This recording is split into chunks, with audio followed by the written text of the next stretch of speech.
Hello, everybody, and welcome back to Season 2, Episode 10, the season finale for Blades in the Dark, Embers in the Ashes, Blades in the Dark campaign. And I'm stretching it out because I'm nervous to start it. But I'm going to shut up now and hand it over to Nathan. At least you're only nervous at the start. I'm nervous at the start, pretty much through the halfway, and then, after that, I just get more nervous as shit keeps going wrong or right. What's going on, everybody? I'm Nathan. I use he, him pronouns, and I'm the narrator for this amazing crew. Like Josh said, this is our 10th episode, end of Season 2. And we're going to play a little different tonight. This is not going to be a score per se. We're going to be wrapping up some loose ends and getting into some trouble, no doubt. I'm going to turn it over to each one of my players, introduce them and the characters they're going to be playing, and then we'll do a short recap of what happened last time, which was not very eventful, but just for shits and giggles, we'll go ahead and give a recap. Let's go ahead and start with Lynn. Do you mind starting us off, telling us who you are and who you'll be playing? Hey, I'm Lynn, and I am playing Miss Corbin, the gang spider mastermind, both she, her, and we are going to hopefully make her father's life a living hell tonight. And who is your secondary character in case it were to come up? Secondary character is Vera Day, also she, her, who is a what was that? I get the playbooks Is mixed it Slide? up. No, because that's the one I always keep. It sounds like Slide. It is a Lurk. Lurk, that's right. Okay, Lurk. All right. Sounds good. And Hannah, can you go next? Oh, sorry, you took that out. I'll skip right over you. No. Okay, so Hannah, go ahead. Go for Hannah. Go for Hannah. Anyway, my name is Hannah. She, her pronouns. My character is Miss Fritter. She, her pronouns. My second character is Kazi. She, her pronouns. Miss Fritter is our cutter, which may me multi-classing into arsonist and maybe multi-classing into mass murderer. I don't know yet. We're gonna find out. I don't think it's multi-classing when that's what your intent was the entire time. I think that's pretty much true to the character. Yeah, and I'm just saying, fulfilling her destiny. right? Already, Yeah, so. the first time we found Miss Fritter on the one shot, she committed a murder and burned down a place very quickly. So let's not try to act like you haven't strayed too far from that course as a multi-class action. All right. I guess that's technically true. Right. I like it. All right. Saevrick, let's go next. Hi, I'm Josh. I use he, him pronouns, and tonight I'm playing Dmitry Petrov, who's going to be our group's hound this evening, along with Nathaniel Cawthorn, my beloved pet. Secondary. Oh, wait. Maybe Maybe we'll cover that in the recap. Wow! I'm leaving. See ya. Goodbye. Ooh. All right. And Duval. God, how the fuck do I follow that? All right. Hey, everyone. Sorry, I'm like, my cup running over. I'm so fucking excited. Yeah. Anyway, Jacob Plick. I'll be playing the group's Slide, Eyes, and I'll also be playing Arabella, a leech. They're two very different characters, and one is very excited to be here, and one is very excited to get the fuck out of here alive, maybe, if possible. I don't even know if that's possible right now. So let's see what happens. He's not going to be the voice of reason. So Anything's possible. I mean, who knows what's going to happen? yeah. All right. So before we move forward, let's go back. Last time we started out with Days explaining where he dropped off Miss Fritter, and Preacher grabbing Days, shoving him up against the wall, and saying, "We're going now." The rest of the team shortly followed. They got in a boat. They went to get in a boat and were confronted by some blue coats, who basically are on arrest.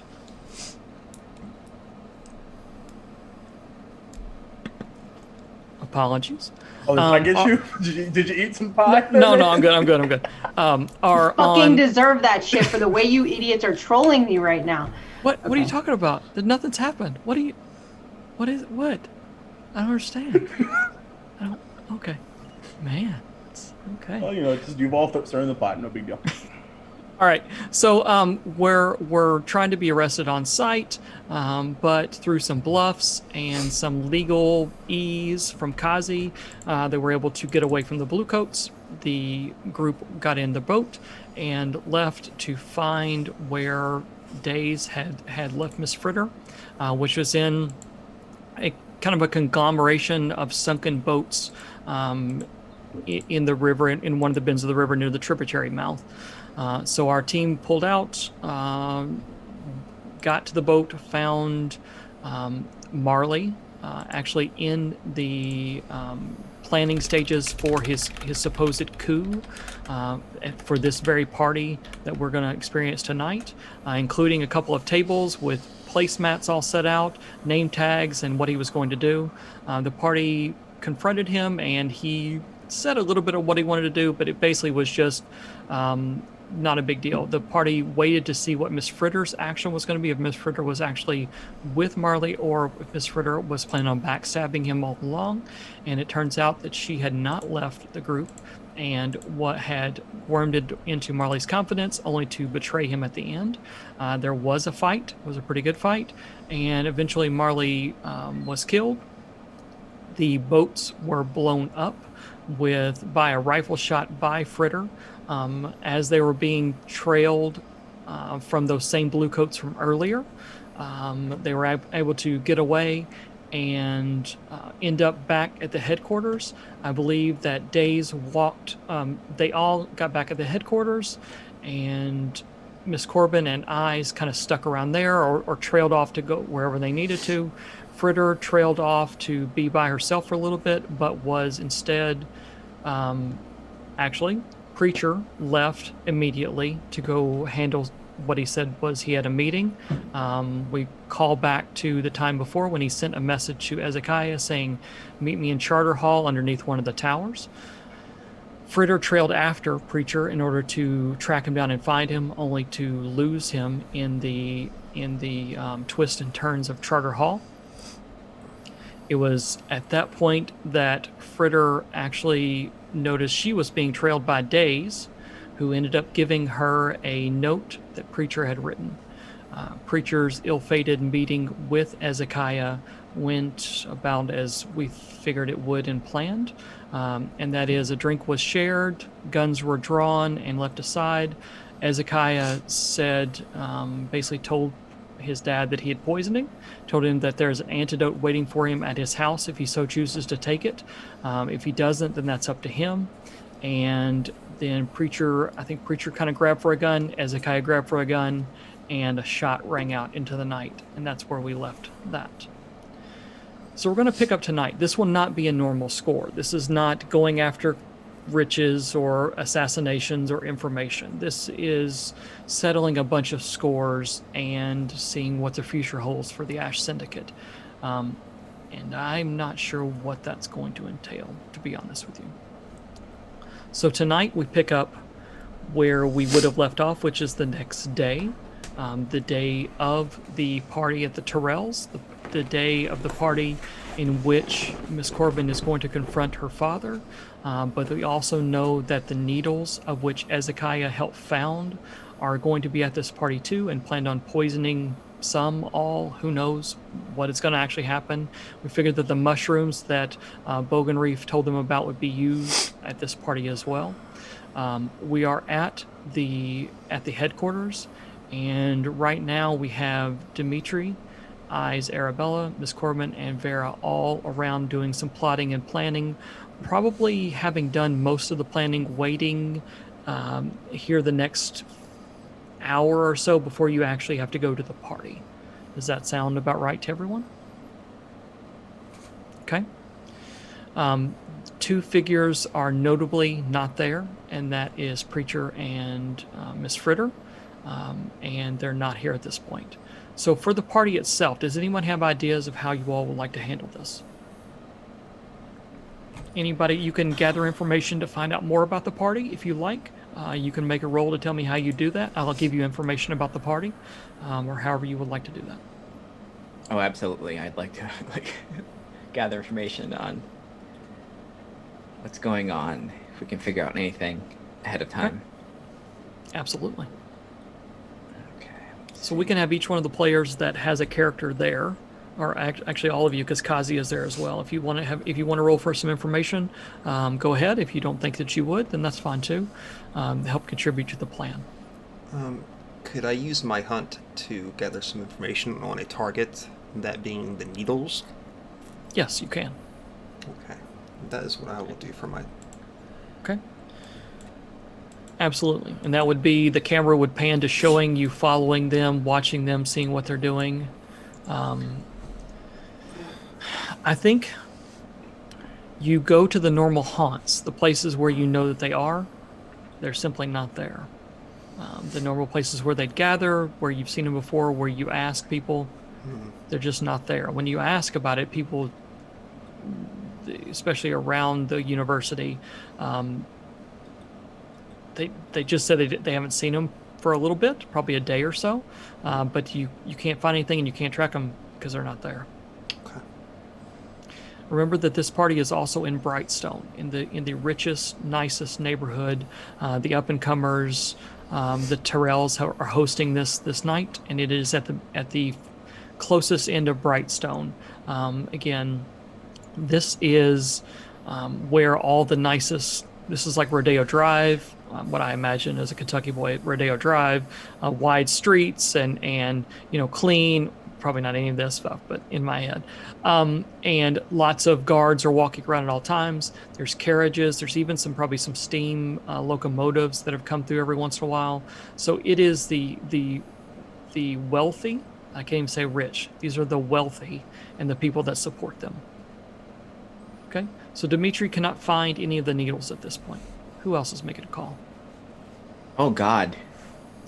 Oh, what was Miss Corbin hoping to do? Just for any information on what... As far as why this? Why the Tyrells?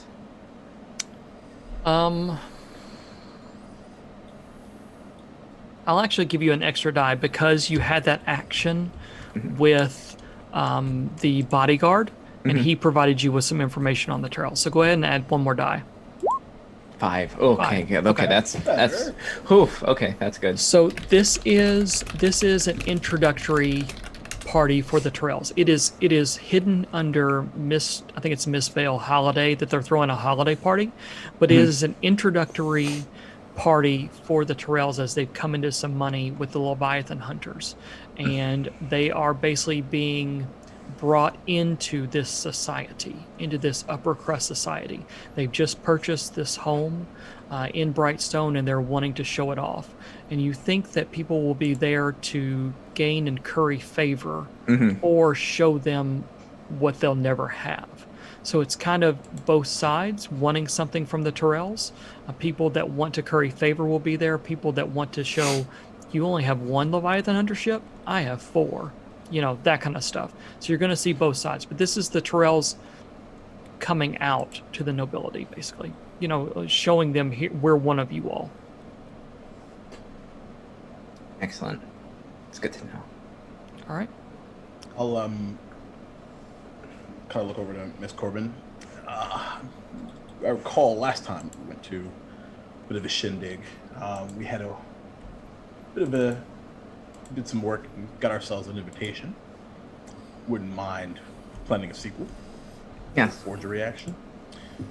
So I'm going to contact Ro, who is my guy that is working at the tracks, who I've promoted like a million times, and sort of see if he can find out what the actual invitation itself looks like, and then we can get to work. Okay. If I remember correctly, you have an invitation. Miss Corbin has an invitation, correct? She's probably going instead of as a hive right representative. But so we can have Brill copy those over what the invitation you have. Yeah. Well, it kind of leads up to my next point anyway. Okay. So I was just like, it's probably smart if we don't go in hot or as ourselves. We have to figure out. Well, my position has a little I bit appreciate of the irony. Yes. my position has a little bit of immunity for a moment. Apologize. Yeah. Blue coats know whether or not needed, or they should stay away. breaking up a noble party is not something they'll wait afterwards, but while we're there, they won't leave us alone. So you actually want it to be known that it was us? That it's me, at least. You can, everyone else, you can have your way to get in there. If you want to go as another cover, that's appropriate as well.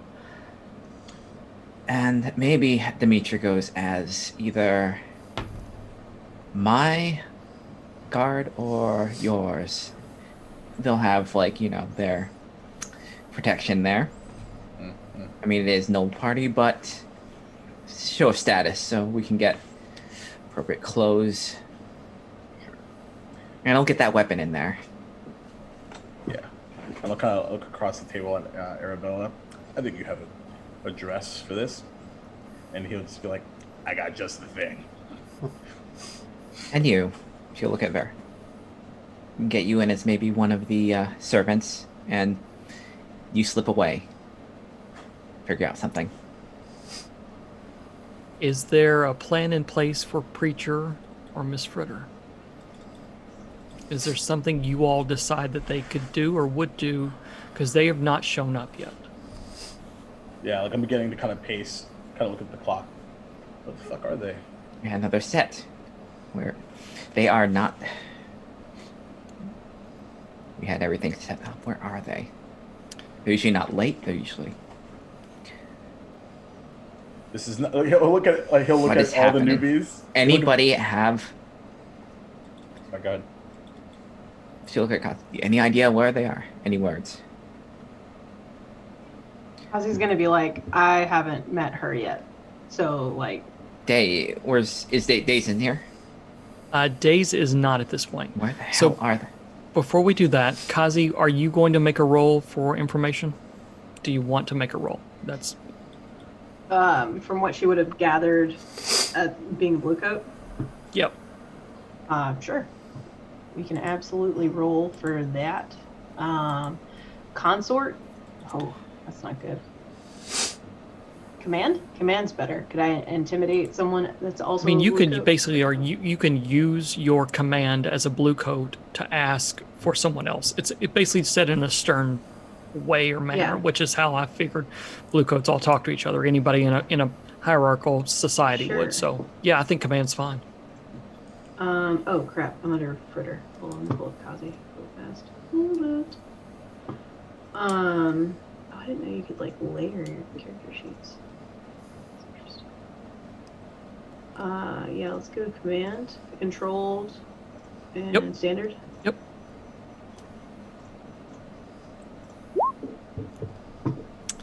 Nice. So we're starting off the rolls real strong here Clearly, it's Nate's night. so far, but the tide's all turned. Come on now. Got to keep it out of the way, get those out of the way before Exactly. the actual. Yeah. The Exactly. algorithm in our favor. Yeah, roll 20.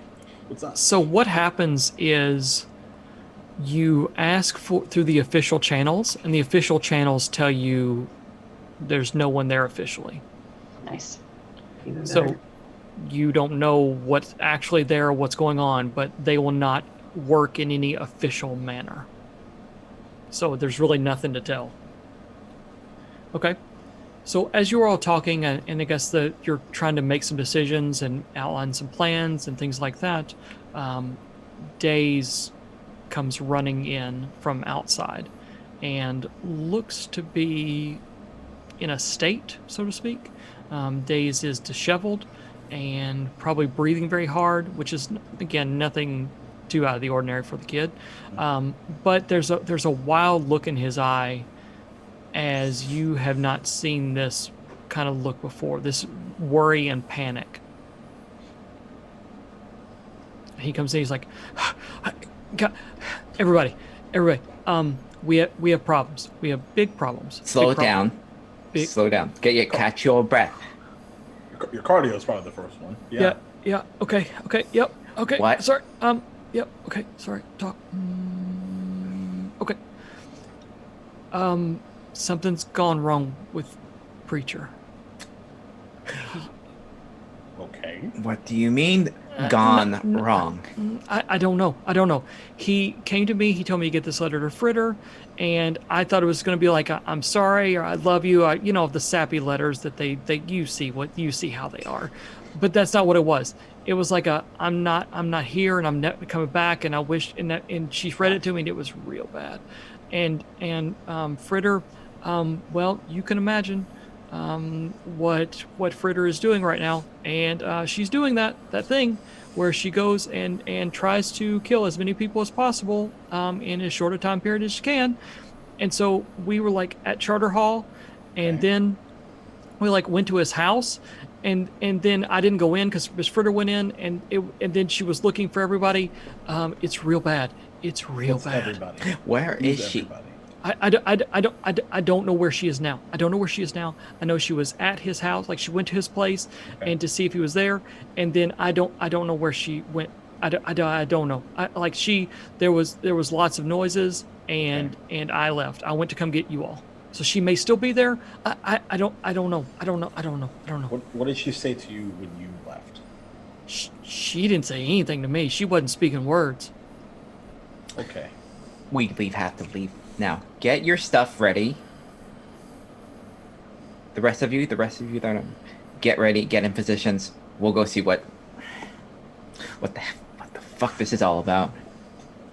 Okay. All right. I'll go get my stuff. You go with them. Oh, okay. I'll go with him. Yep. My bad. Course tonight. God damn it. All nights. All right. So who's going where? I'm going wherever Miss Corbin told me go. You're with eyes, so you'll be with us. Yeah. Get suited. Get your firmware on. We're leaving as soon as you're ready. So Days goes with Kazi and probably Vera to kind of help sneak in and kind of get into spots ahead of time. Yeah, Arabella will go. Arabella too. Yep. Yeah. Kind of start blending in with the crowd going in or seeing how they can get in because they're not going to come through the front door. Yeah, he's gonna kind of use that red dress as like a, escort service. Right. Entertainment. Yeah, no problem. So basically, Arabella is able to get in through entertainment. Days is able to get in through means which you probably don't want to know. Sneaking in like like a mouse or something. Vera is able to go in as one of the workers and then kind of sneak off from there. And Kazi is probably trying to get in through official means or flashing a badge or something. But anyway, wherever you want them to be, they will be.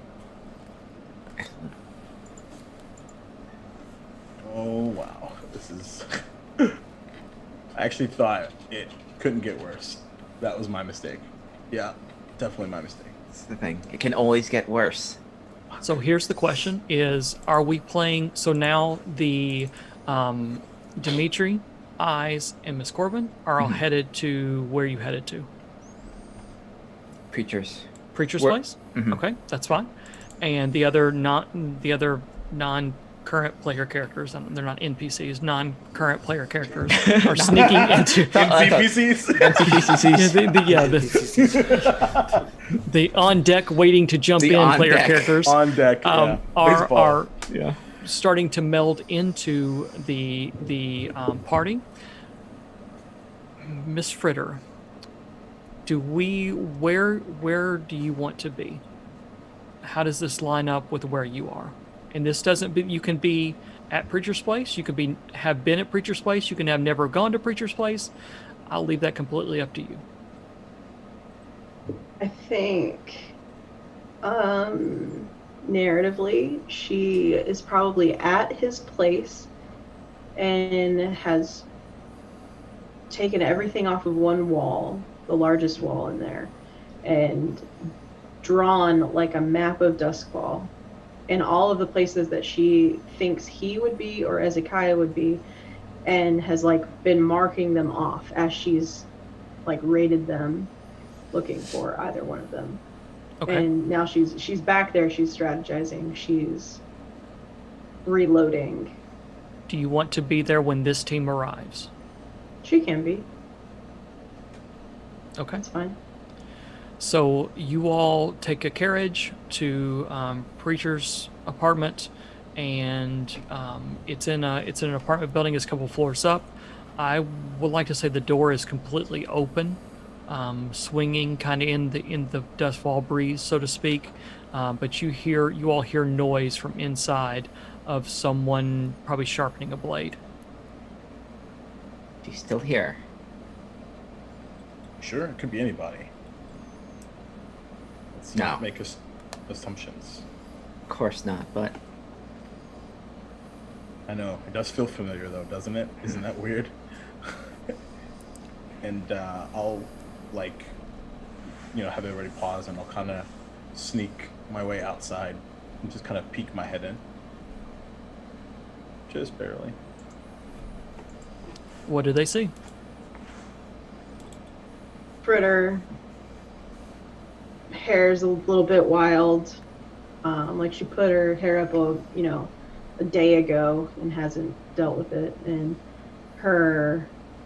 she's in like her full tactical gear, but like has like a blazer on over it. Like she's half attempting to not be like, Rambo in the city, but she kind of still looks like it. And dried blood all over her. Fresh blood all over her.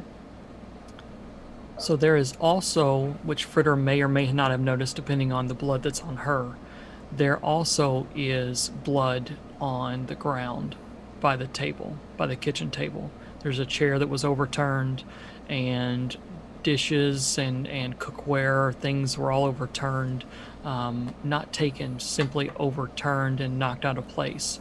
For those that look around, notice that this is in an area that is away from where Fritter currently is. You see the map on the wall that Fritter's drawn in chalk and marked off several locations of where Preacher is not. And I think there's no notice skill or anything. You all know, but you do notice that among the things that are scattered on the ground, there is a vial that has been probably smashed into the part of it has been smashed, like it's been stepped on by a boot, and the glass shards from this little vial are laying at the bottom of that table, along with other cookware and knives and forks and that kind of stuff. But there is blood. There is fresh blood within the past day. Maybe a little small pool of it underneath the chair, as if someone sat there for a few minutes, Okay. and trickling in and trickling out. Hey, it's the crew. She You've doesn't been look up. busy. I kind of just motion everyone to. hell happened here. She's just gonna point to the table, where sitting in the middle of the table is the note that he left her.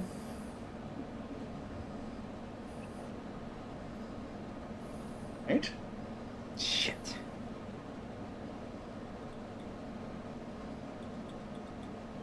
Okay. He met with the boy, didn't he?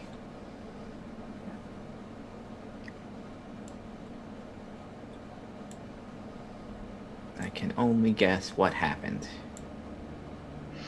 He's not here. Anyone seen him? The boy, I mean. No. No. He would be with us if we saw him. He is part of Needles, so And they'll be there tonight. hopefully. Most likely. So you're both thinking worst case scenario. Like we're just gonna go right to that. We don't know a lot. This is a lot. This is a lot of blood. We don't know whose it is.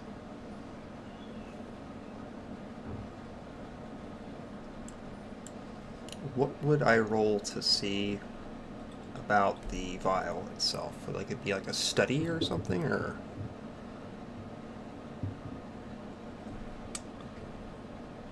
Study, survey. So study means that you probably have studied it before, gather close information, apply knowledge. Survey could mean you can sense trouble, gather information about opportunities or exploits. I'm fine with either one of those. Even you are a hound, right? Yes. Dimitri's a hound. I think hunt, Okay. because of what this is. You could kind of spin it off that it's part of your professional, that kind of thing. Okay. I will try hunt then. All 2 pips that I have. See, use Because both those beginning pips. characters. Strong pips. Oh And no. as awesome as ever. We're doing it.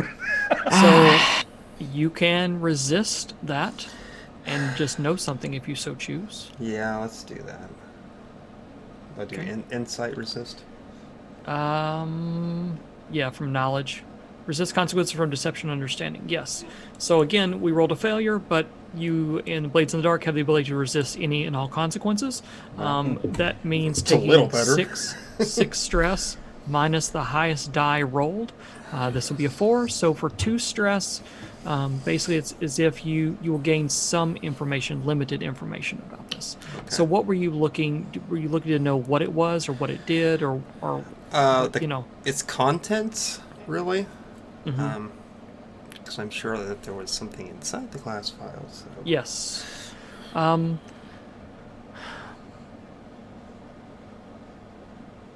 think you come to realize it is an antidote of some kind. What kind or how strong or did it actually work? Unsure, because you don't actually have it there, and this is a substance that hasn't been much research on, but you realize usually with the stopper the way it is, it's like a quick set stopper, so that if you do get poisoned, you pop that, bam, you got it. And so it's kind of the same. You're almost applying this to the setup of the vial and less to the contents within. Okay. So I think that Dimitri reportedly could be down on the ground, sort of flipping through this, puts a little bit on his tip of his finger.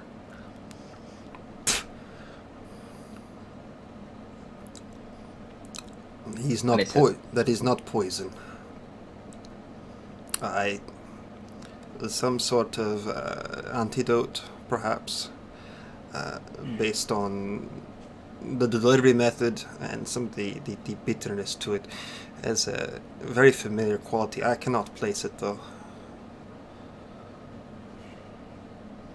That does not make sense. A good sign, though. Potentially. It's a good sign that it actually does have an antidote. So he Yes. might be alive. The bad part being that he got poisoned to begin with. Yes. Mm. But I'm not surprised. And there is a lot of blood here. Good chance he may have bled out. Yeah, dead or not. And sort of like looking at Miss Fritter when he says it, like hoping not to like gain more ire or anger as he says that, but just wanting to state what he can tell. The boy had a brief glimpse of mercy, possibly, or spite dangling in front of him. Kind of look at the map. So these are places you've been? Yes. Okay.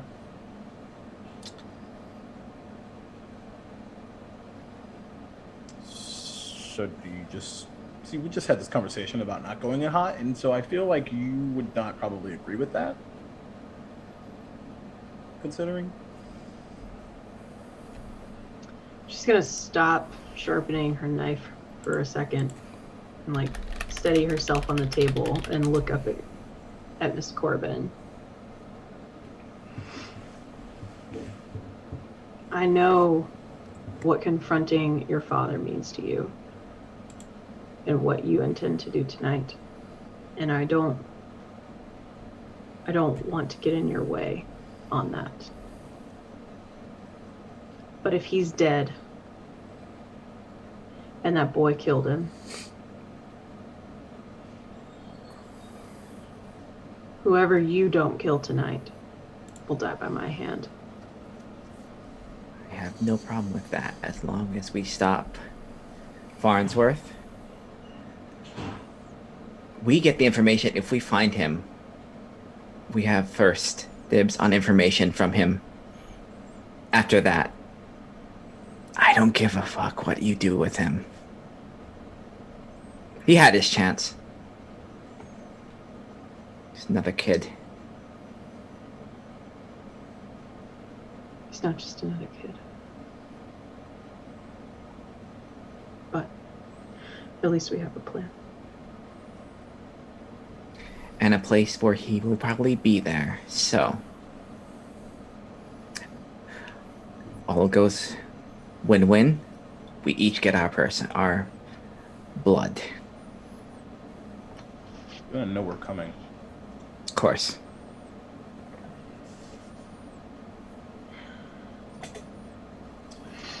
Dimitri? And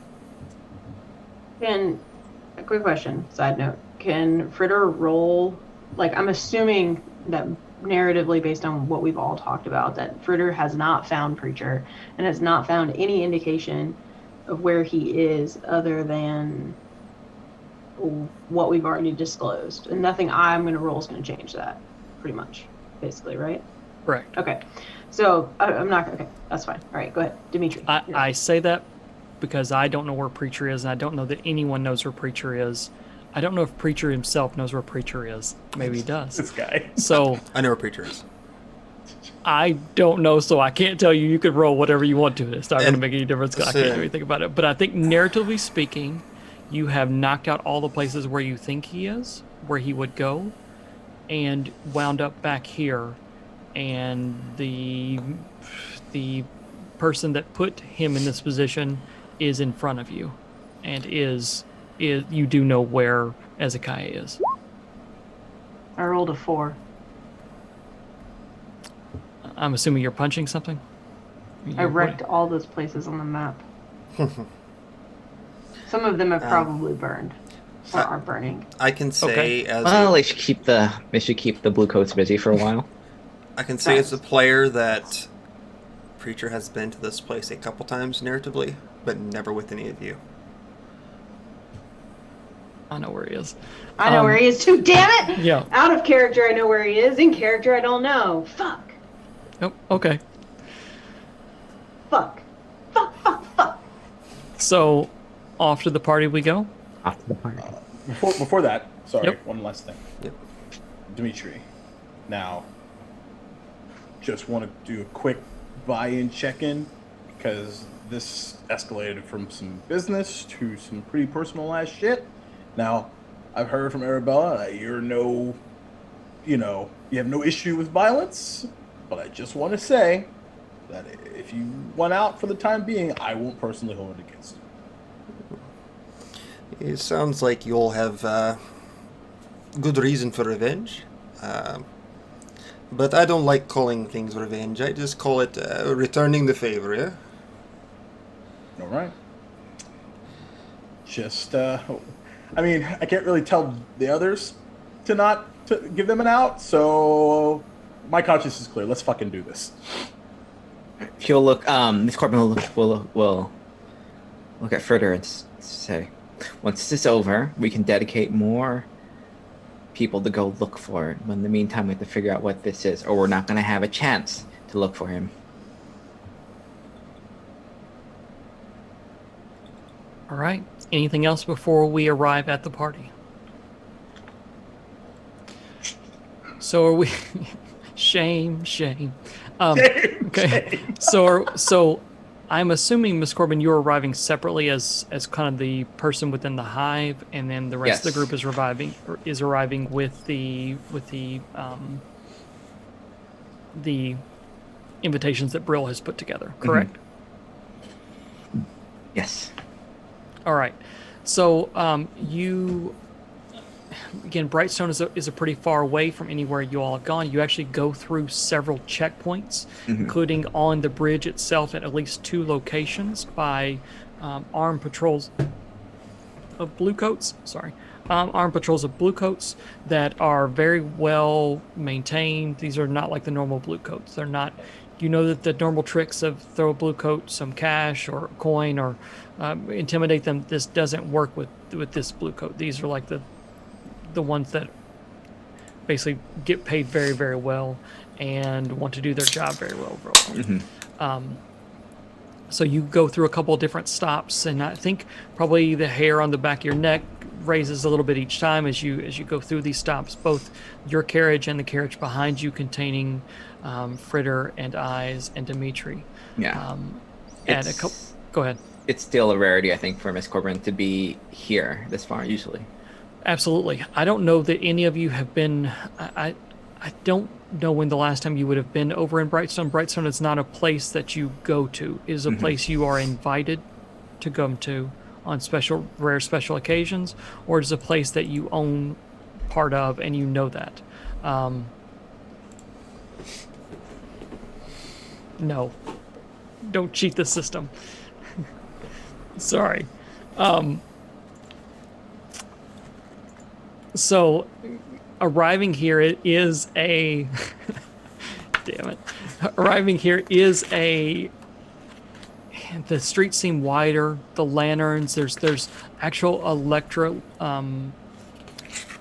there's lanterns that are lit by the energy all over the place. And the streets are clean. There's not people sitting out and around them. Everyone seems to be going to somewhere or arriving somewhere. It is a sight.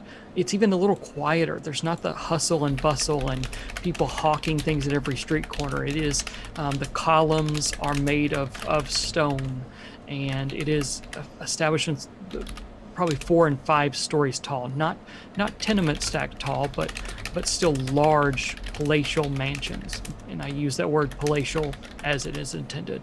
Huge places. And I think you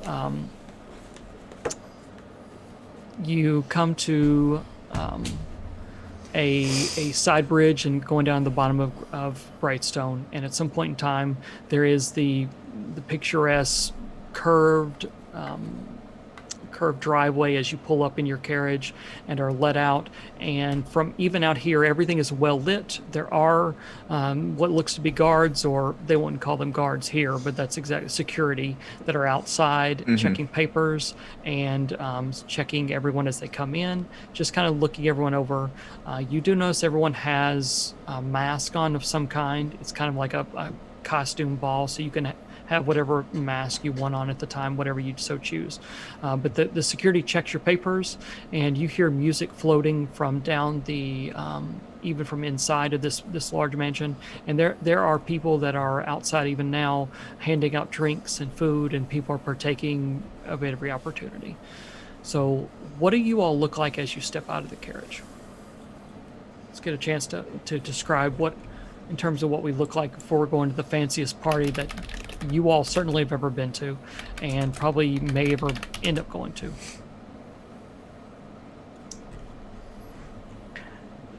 I think, well, since Miss Corbin comes out first, I think she's wanting to think has a very spider web theme thing. Her mask is that kind of spidery shape to it. Her the lace on her, her dress is kind of shoulderless, but still has the sleeves on it.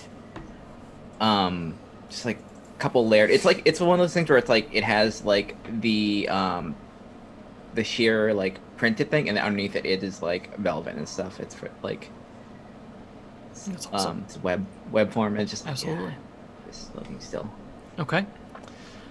So you're able to get out. They check your papers. They thank you. One of the security guards says, "We thank you for being a representative of the Hive tonight. We hope that you have a good time." The Trails extend their hospitality and gratitude to you and yours on this eve. Of course, thank you. This looks wonderful. I'm sure they have made an appropriate splash with this. Am I supposed to be your bodyguard, or? I think it could be whatever. Yeah. If you could be there if you want to, that's fine. I was just trying to fit the moment, I suppose. Yeah, you step out behind her. You're the bodyguard. I would say, like, considering the pageantry of this, at least, but sort of trying to stand out at the same time as, like, I'm not part of this party, but I'm here for a purpose. You're like business, busy. Right. You're on the job, right? Yeah. Yeah, like a maybe like a gray suit and slacks, like gray vest, like the tie, the long coat, the gloves, just with the long rifle probably hidden in the coat itself, and one of those caps, just like Duval's wearing. One of those. I keep remember the name of them are. I never remember too, and I wear it every fucking week. Yeah, I can't remember the name of them, but yeah, one of those. So it looks very businessy. When the guard steps out, he says, when you step out, security looks at you and knows what you're about, and says, understand the need. No weapons are allowed, of course. Doesn't say a word, just like looks at Miss Corbin. So I need a roll from somebody. The point of these our escorts is to maintain our protection. Of course, we know how to behave. Just, ceremony, that sort of thing. All right. So let's have a roll. Okay. Oh god, this is a command, I think, maybe, right? I think this sounds like, yeah, I mean, it could be a sway, but I think it could also be a command. This is a command. I think she's trying to pull, like, I'm high society, you're not. I understand how this works. Yeah. Risky control. Is there some way I could, like, aid her? Yeah. I think, if you want to, Dimitri, if you want to throw in an aid, that wouldn't be a problem. Okay. As in, hey, what she says goes. It's more like a Rocky sort of like Drago kind of thing, where like he just sort of like gets in his face and is like staring down at him, like intimidation kind of thing. Yeah, that's not like, a problem. Like if I have a weapon, you're welcome to try to take it kind of look, you know? Right, yeah. Yeah. I must break you. What's it, risky? Let's do risky and standard at this point. All right.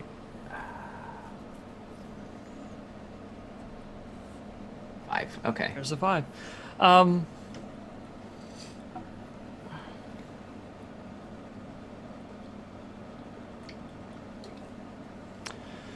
So you do it, but there's a consequence.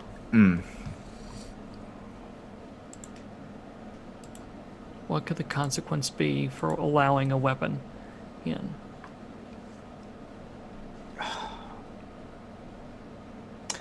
Stands out, maybe, like, yeah, it's a little bit conspicuous. I think he says, I understand the need, but other people are not coming with their own security, and so we'll have to keep a watch on you. I hope you're okay with that.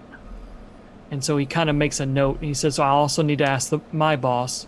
He kind of looks at you, Dimitri, and he looks at you, Miss Corbin, and says, I understand you have your boss. I'll need to let my boss know this as well.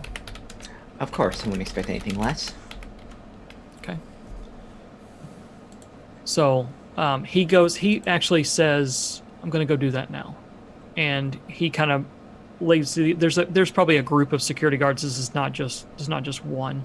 There's a group. He walks off and says, until then, have a pleasant evening. Of course. Thank you. All right. And so the next carriage pulls up. It's another group. No big deal. A couple carriages go by. Dimitri, you and Miss Corbin start to mix and mingle. And then we have the carriage that houses Miss Fritter and Eyes.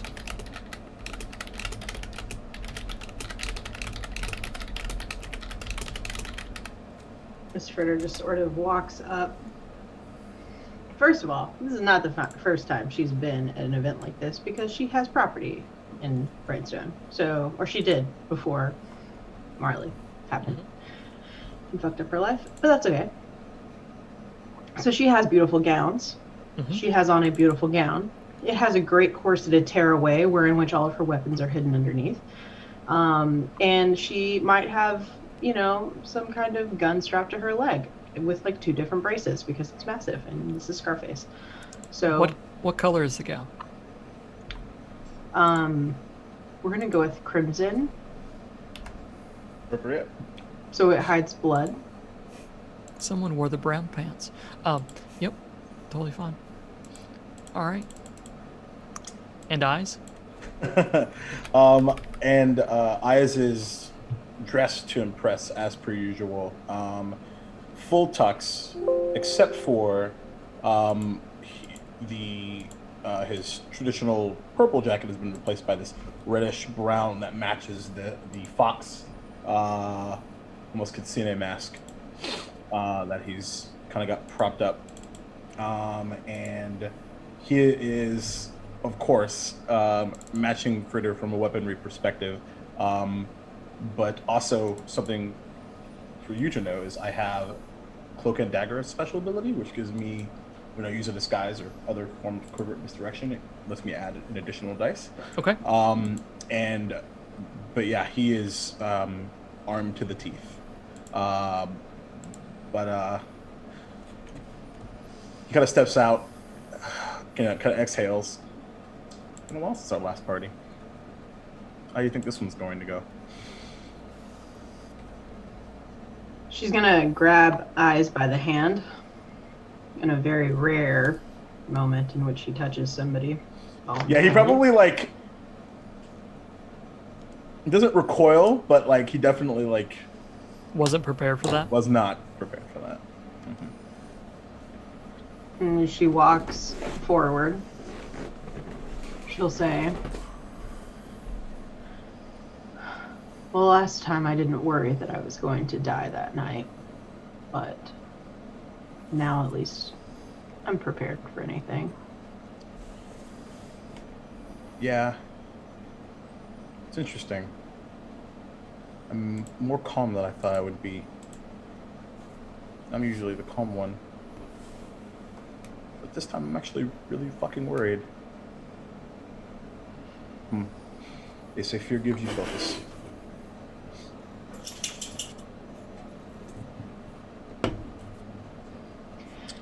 We faced a lot of death. This is not even the craziest shit we've ever done. Funny that. But Well, we've survived, but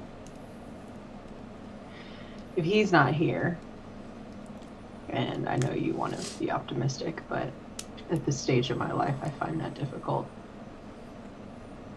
If he's not here, then there's really nothing left. I can't save kids anymore. Hezekiah is proof of that. You guys are all ready and able to do your own thing. You don't need to rely on anyone else, and I'm okay. he gives a big frown. Joseph sends his regards. He's safe now. And she'll just pat your hand and let go.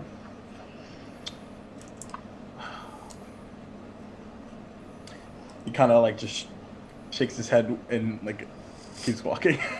Yeah, I think that's when the music would kind of take over as you all step into the boom. No, that's where the music. There's several different types of music you hear playing throughout this place.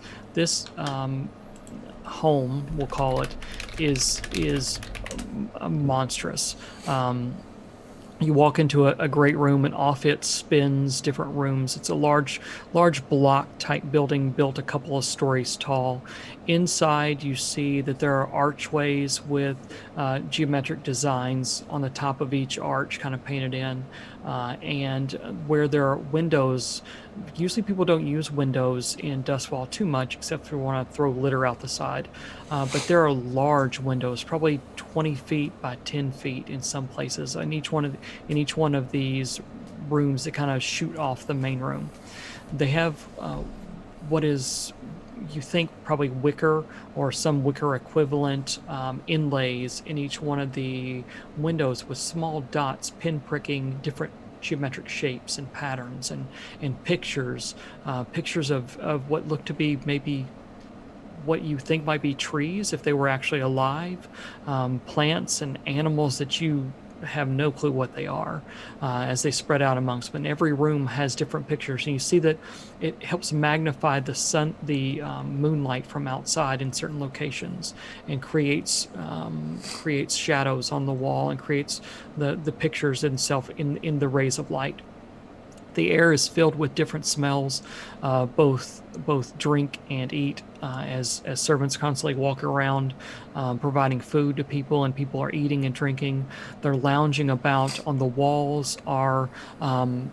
They're lounging about in cushions, look like woven cushions from probably goat's hair or something like that, that are all along the floors, and in homemade personalized rugs that have different patterns and stories told in it, and the walls have the carpets on them, and rugs of different cloths of different kinds, make it very brightly colored, very nice, but every room has a different feel to it. And as you walk through, you see people with their face mask on, are eating and drinking and talking and behaving as you would at a party, sometimes playing, looking at music. You notice that it is not a party that everyone's on the dance floor partying.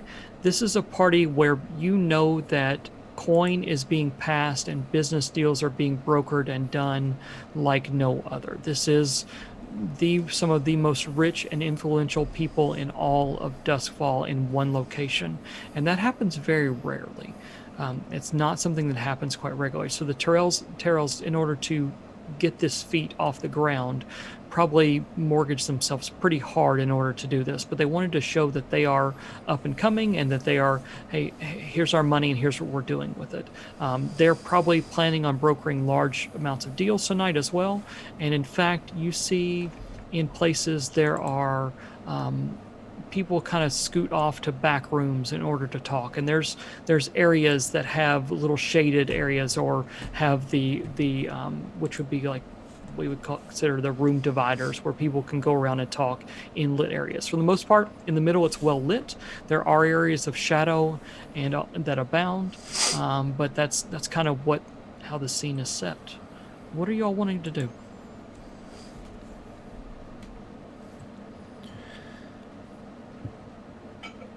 I'm gonna head directly to wherever the waiters and waitresses are, and have your classic ridiculously awful probably cocktails. Grab 2, hand 1 to Fritter, pretend to sip it, and just begin to sing sweet nothings. Lovely. Oh, nice to meet you. That kind of thing. If anyone wants to make a roll I can give you some information about the party, things that you would notice, things that you would see, how would what you would like to do, or if you're looking for something, let me know and we'll roll and kind of play those out accordingly. I'm looking for. Where is he? Who? Preacher's not here. Or is he? I don't know. I really don't know. Nathan. What? Hi, Nathan's definitely not there. Nathan's nowhere near there. Nathan's like, I don't even go here. I don't even like parties. I don't eat seafood. There's a pandemic. I ain't going outside. I haven't been vaccinated yet. Yeah, Too real. Nathan's definitely not there. Nathan would not be allowed in Brightstone. I guess they're just like standing next to Miss Corbin and sort of like scanning the room, looking for our target for this evening. Yeah. Okay. Oh, go ahead. I think there is more crime being done in this room than anything we've done in the past 6 months. This is where it gets done. Big deals. Safe from. At this level, you make the laws at this point, so crime or not. So, do you see our friend? Yeah, I think Miss Corbin is definitely trying to make a trying to find Farnsworth in this. I think she's doing the social thing of kind of like going from important person, like the introductions and the small talk about business and stuff like that. Absolutely. All right, so make me a roll. Let's see what you find out. Is this And- a study survey? Survey, I think, is closer. Okay. I could also do one of the social ones. Consort or sway. Yeah, I think she might. I was like, oh, I had a meeting with Sir Fonz. Have you seen him at all? Important business. Okay. Risky. Yes, this is risky. Standard.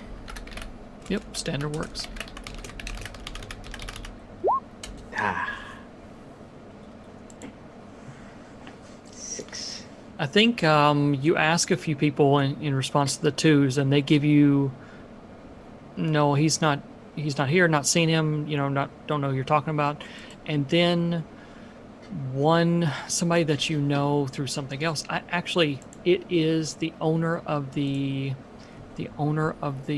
was the bar, the pleasure house, the lady that we talked to, the short lady that got up on. What was her name? I can't think of what her name was. Her. Mm-hmm. Dadgummit. What enterprise are we referring to? It's not one you own. It's one that Miss Corbin went and talked to find out information in season 1. Oh, the I actually probably have that nearby. Lane? Yeah. No, that's one of the other hive members. Eleanor? Was that? That sounds right. Because that was the brothel, I think, right? Yes. Yes. Eleanor? Unbroken Sun.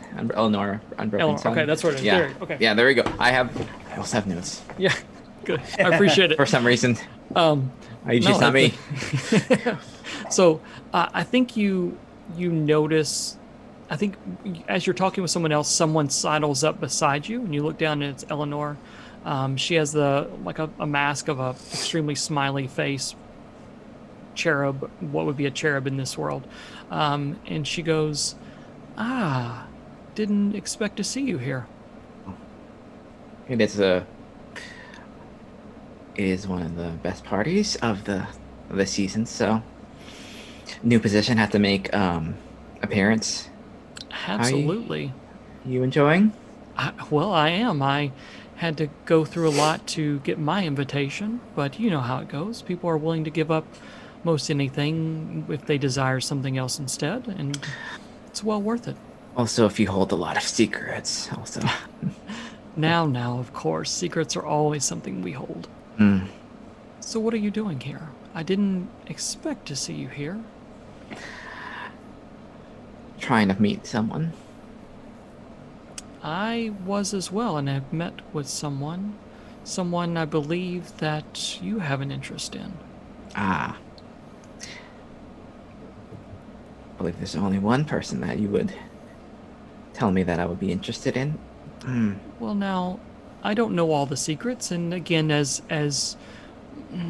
close to friends as you could possibly be in our line of business, I try to not take on secrets and information about people that I like. But I do know that there may have been a falling out within the hive, and he's no longer a representative of the hive. Is this former B the person that we speak of? Oh yes. I mean, it wasn't as much an oust as much as a abdication. Bigger, better things, you know. Oh, Wish yes. him well. Of course. We always wish them well as we push them down the river. But he's here making deals in the back room. You might go see him. I don't know what state you left him in, or what if you all are still in talking form, but he's the one running things behind here. You might go talk to him and see how much it costs to make sure you're okay here. Of course. Have to do it anyways. Have to shake those hands and smile and forge future Absolutely. relations. We have to be alive in order to do so. Yes. And I think she kind of walks off at that, nods her head and walks off. And as she walks off, you see the glint of something in her hand, not metal. It's glass. It's a small glass looking tube, as if she has it in her hand and is walking away. She did not take it from you. She had it before you.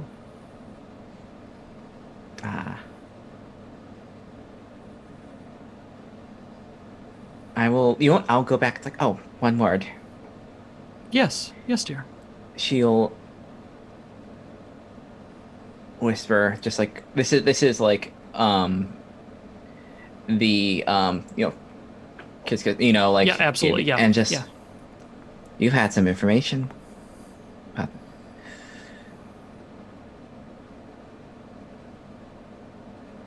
About the vial.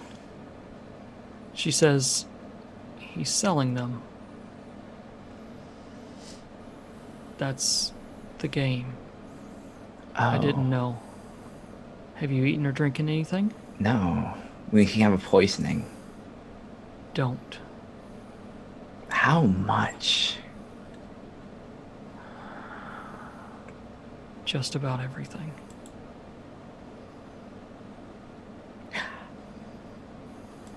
Oh. If you don't pay, Smart. you don't get the vial.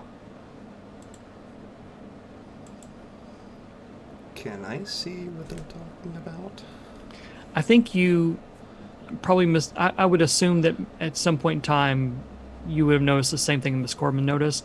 Maybe even she flashes it to Miss Corbin in the underhand way, and you see what you're talking about then. And it is a replica, or what you think would be a close enough replica to the vial that you just smelled and touched earlier.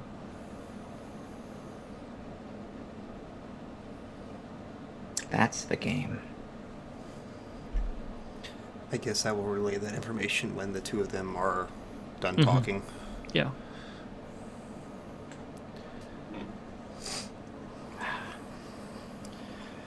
All right. Well, I think she'll say, well, if things go well,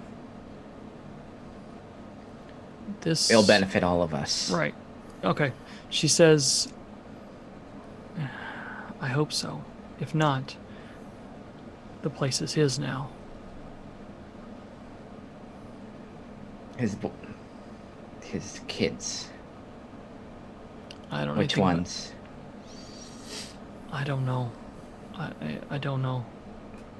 She's trying to be, you could see now that you're close, she's sweating. It's a cold night. She's sweating. And you don't know if it's because of whatever poison she may or may not be in, or just the situation that she's in, that she is not in control here. And she says, some, none, all. This could all be a ruse. I couldn't take the chance. Be safe. Thank you. You do the same. And then she kind of walks off and back into the thing, probably trying to make up. As you see her, she reaches over and slips the vial within her jacket pocket. Mm-hmm. She has on a double-breasted jacket that fits close with buttons in the middle. Slips it in a pocket and waves over to someone else and begins talking with them. Before that, do I see Eyes and Fritter anywhere? Eyes is absolutely doing his party animal best. He's got two like that Jimmy Buffett scene in Jurassic World. Just like that, but instead of running, he's just like, oh hey, oh nice to meet you. Da, da, da, da. He'll set him down and take out a pack of cards and begin to. I mean, we're all here to make some money, do some business, right? We don't really need those back rooms. We can do business right here. And we'll do the first time. The small talk. The highs just somewhere in there.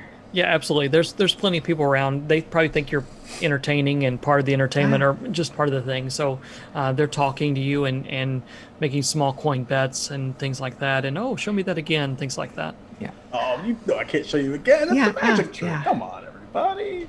Oh, So where's Fritter? It's a shakedown. I think that's the way. If I tell Eyes and Fritter anything, it's gonna be like, yeah, that's a shake. It's she's saying things, but just it's in like between the yeah. Yeah. Or it's with the expression of like, oh, it's just small talk. Like, yeah. So Dimitri, you missed what she said, but you saw the vial. I picture you all kind of coming together right now in the middle of all these and clinking glasses together as if you look like you're doing something. And you all have a minute here to talk. I would think it'd be like. There's probably people around us at this point. I don't want to like alert her, be like, "Don't drink it; it's poison." You know. No. Just be like, too much of anything is bad for you, but too much good wine, it might knock you on your ass. Yeah, night's young, right? Just sort of like glare at Jason as he says this, like, too much of anything. A waiter comes by and looks at your empty drink eyes and goes to fill it again. I absolutely, with reckless abandon. Oh, I've noticed that there's a little bit of a fashion on these little things. Like, oh, you should get one.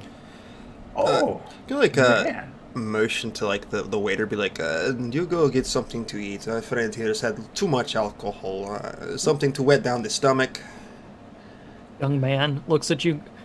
Yes, I'll bring something right over. Woo! Sort of like leaning now into to Eyes. You like, do not eat or drink anything more. Haven't touched the thing. Good. But they don't need to know that. Good. And he's here. Woo! Oh, really? Yes. Woo! So I was gonna head. Miss Fritter, what are you looking at right now? Fritter is probably trying to read Corbin's lips from across the room.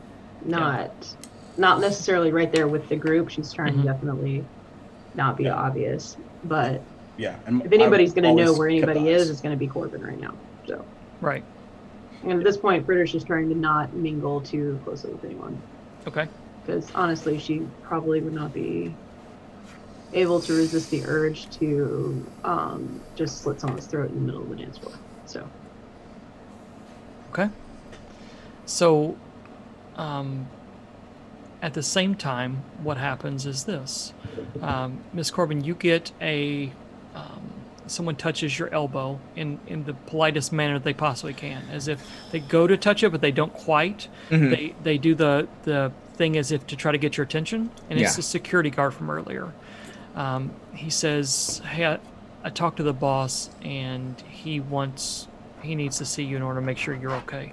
He looks at you and Dimitri and says, "I need you to come with me and just talk to him, share what you got going on. He has to see you." Oh, Hey, you're interrupting the party, man.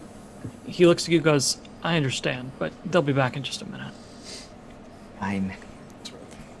At that same time, Miss Corbin on the second floor balcony up above you, kind of walking around. For a briefest glimpse of time, you see a familiar hat. Just the tip of a hat. A hat you know all too well. Preacher's hat.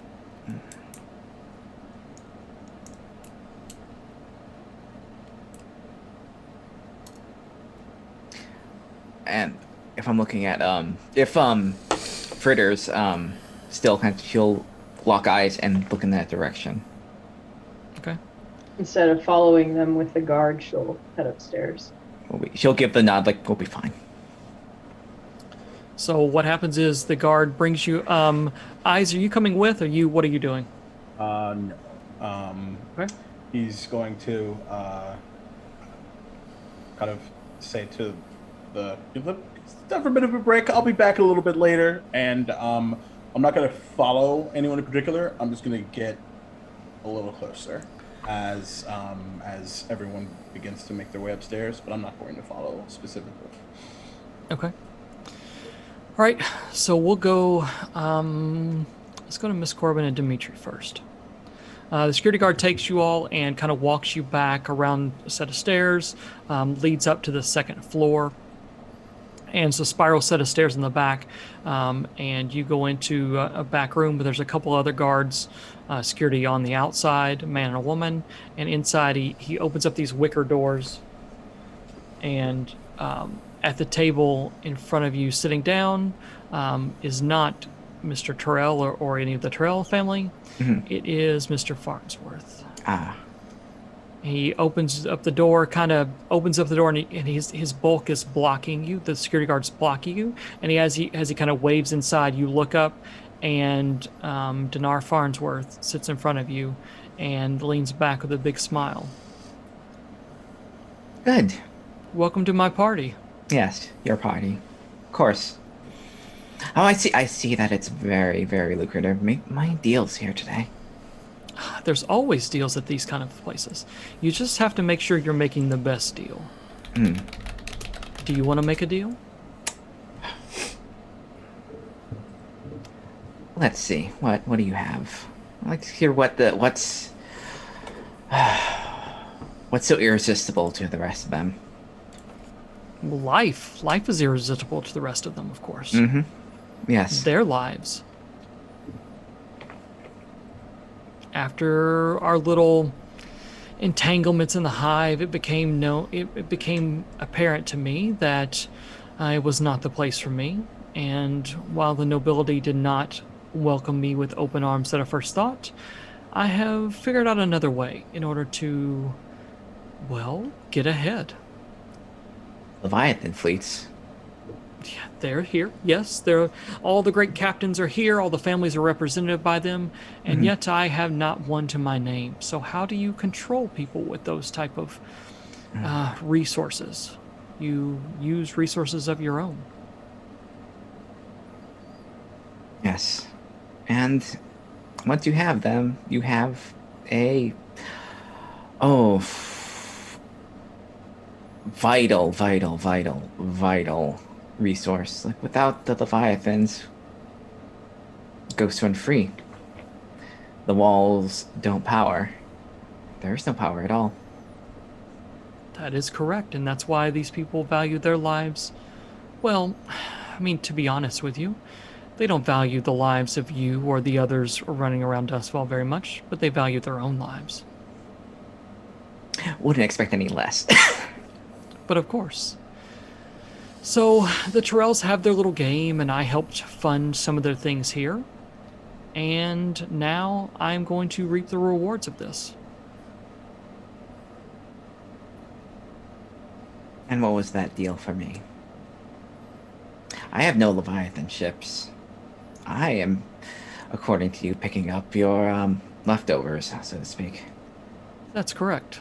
But you and your compatriots have been a thorn in my side for way too long.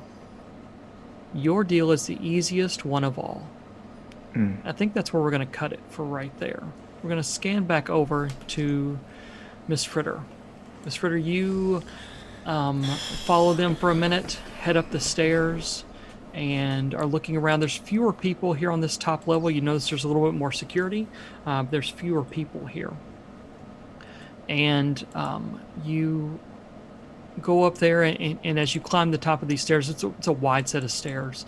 It gets a little darker up here, as if they're trying to make it dark and conceal what's going on a little bit. There are rooms and long hallways, kind of. There are half walls that look down into the rooms below. That you walk up there and turn around on one of those, and you see that familiar hat and the overcoat the preacher has worn for so long, walking down the other end of the hallway. At this point, that momentary hope has dissipated, and she knows she's being set up and that it's a trap. So,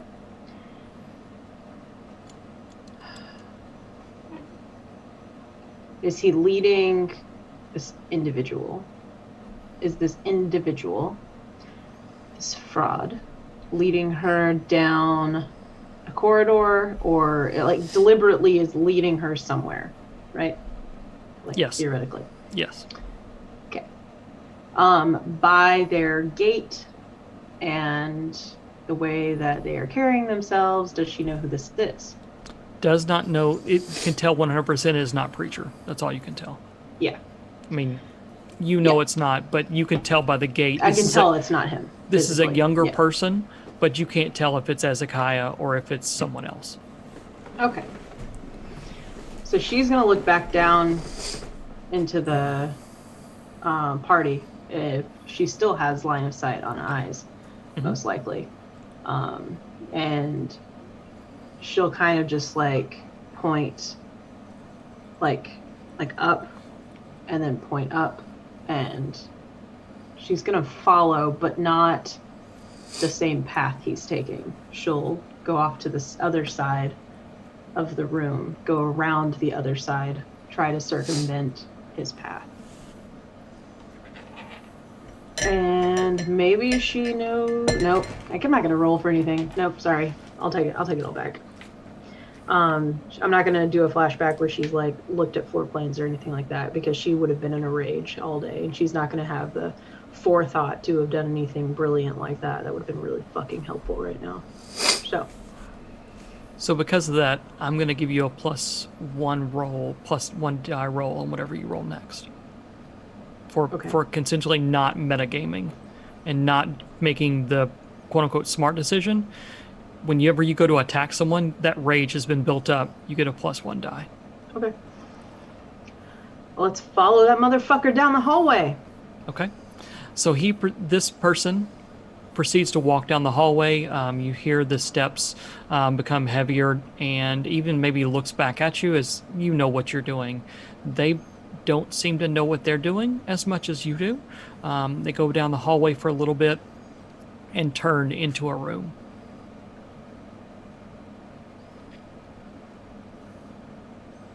How well lit is the hallway outside the room? The hallway is partially lit. The room itself appears to be lit inside. So there would be light cast into the hallway, but they wouldn't necessarily see me. Correct. Can I see what's happening in the room without making my presence known? It seems to be pretty quiet, and this person seems to be standing in the room. Waiting. That's your assumption, yes. Is there another set of stairs besides the one? Okay. Like kind of back to the side, I assume? Of course there is, yep. Okay. Taking my time, but on the way, is there anyone in like the what are they called? The needles, something's? Yep, needles. That are like obviously wearing that gear at all? On my way? Let's do I'll either give it to you on a roll or a flashback.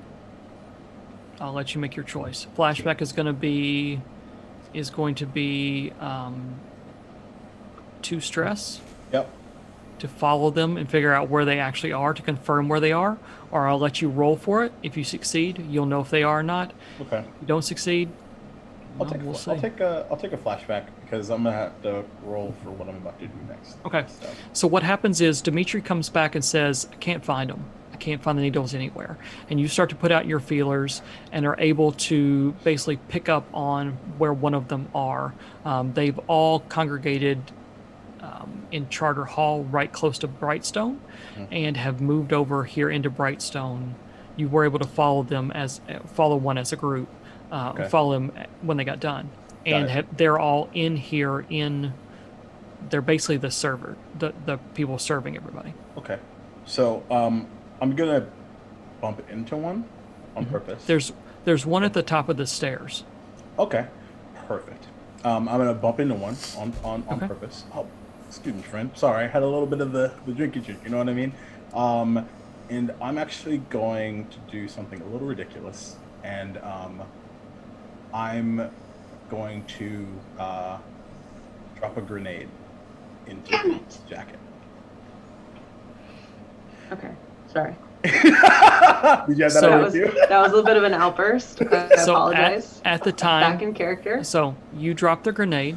Yep. He stops you, puts his hand out, stops you, says, "Sorry, friend, you can't come up here." And as he does, you reach out your hand as if you're probably going to grab his hand or something like that, and drop the grenade into it. He looks down and he hears this.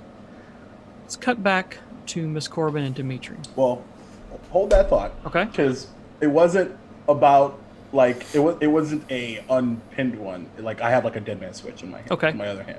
To That's be clear.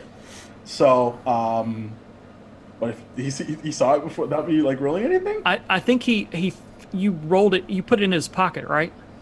Well, the idea was like, yeah, I bump him and then. Okay. That So I think he feels it in his, and he kind of looks down in his pocket, like, what is this? Then, if it's not an active grenade, he like goes to reach in his pocket to feel like, what is this? Because he feels the weight. Interesting. So were you wanting to do that, or were you wanting to do it where? Stealthily, yeah. Okay, like, all right. yeah. Then make a roll. Then let's make a roll. That's, I that's why I was now. like, Okay. hold on. Like, I wait thought a you were second. wanting to make the big boom right there. Not yet. Not yet. Okay. Not yet. That's what the dead man switch. To be fair, that's exactly what I thought too. So okay, we're all on the same Okay. page. So go ahead and make Okay. your roll. Cool. Let's see what Yeah, happens. no. And No, no, okay, no. That's why I was like, that's I would like to roll a thing, please. I got you. I got okay, you. Cool. No worries. This is gonna be prowl, I think. Is this prowl or finesse? No, it's finesse. Sorry. Yeah, definitely finesse. And risky. Yes. And I'll let's do that. 5. Okay, he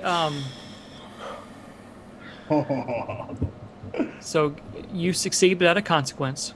You bump into him and he kind of pushes you back and basically is like, no, you cannot come up here. So you're impeded from coming up those stairs. Okay. That's going to be the consequence. Okay. You do succeed though. The thing is in Yeah. his pocket. He does not know. Okay. Cool. Switch back to Miss Corbin. Switch back to Miss Fritter. Miss Fritter, you look over to your right. You see eyes coming up a back set of stairs. You see him talking to someone, and the young man basically turning him away. You probably know what awaits you in this room anyway. What do you want to do? But she I will kneels say, down. I will say I do this. Okay, Like, yeah. just, like, being- Absolutely, yeah. You two know Oh, what yeah. each other got to do. Yeah.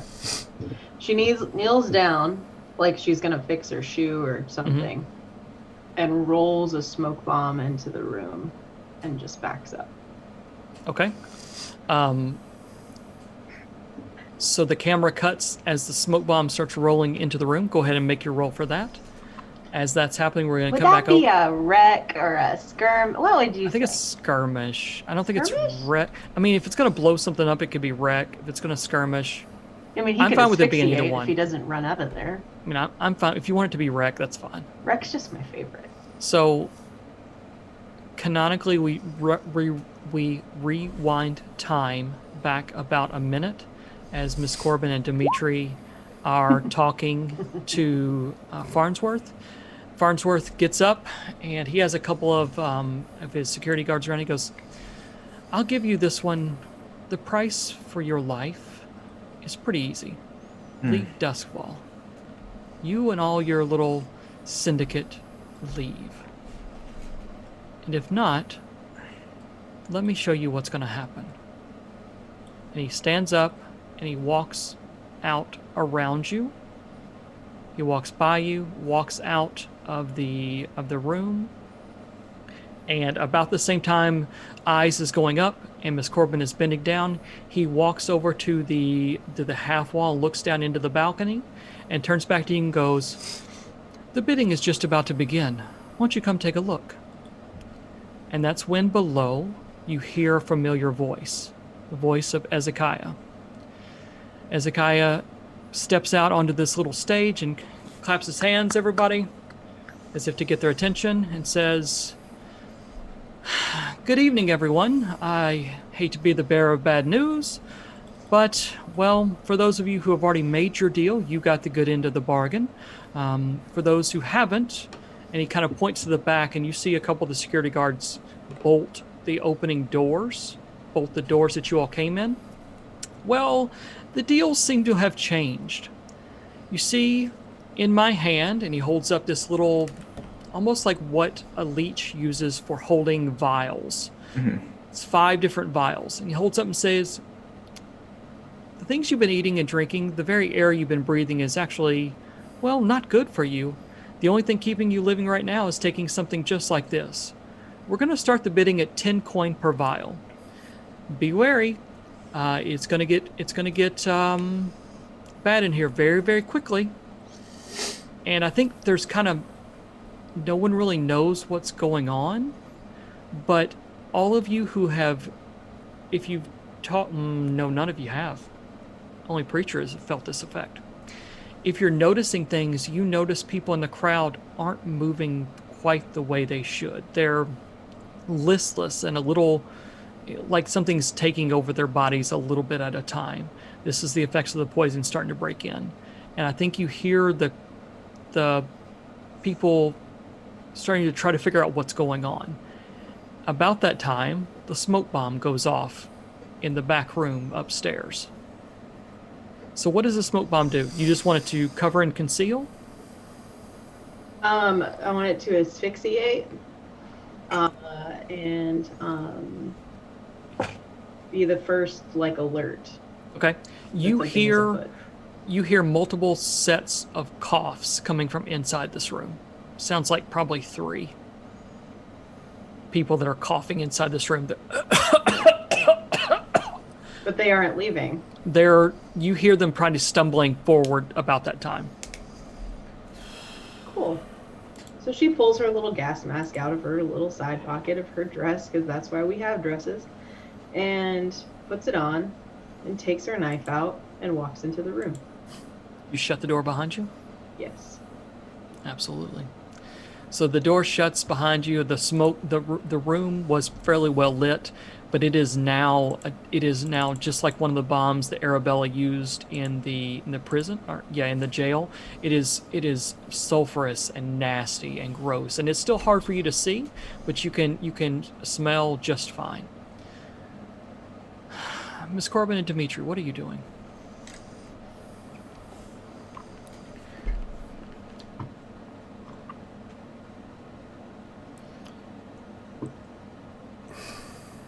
Oh, very theatrical. I do love to put on a good show. What do you think the bidding will go up to? How many vials? Sorry, what? We're selling 5. Would you like to purchase them? Oh.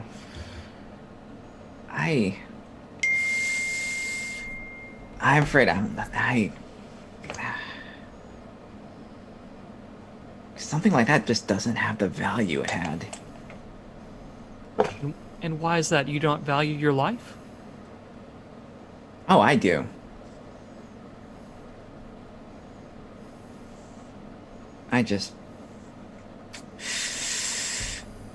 Oh.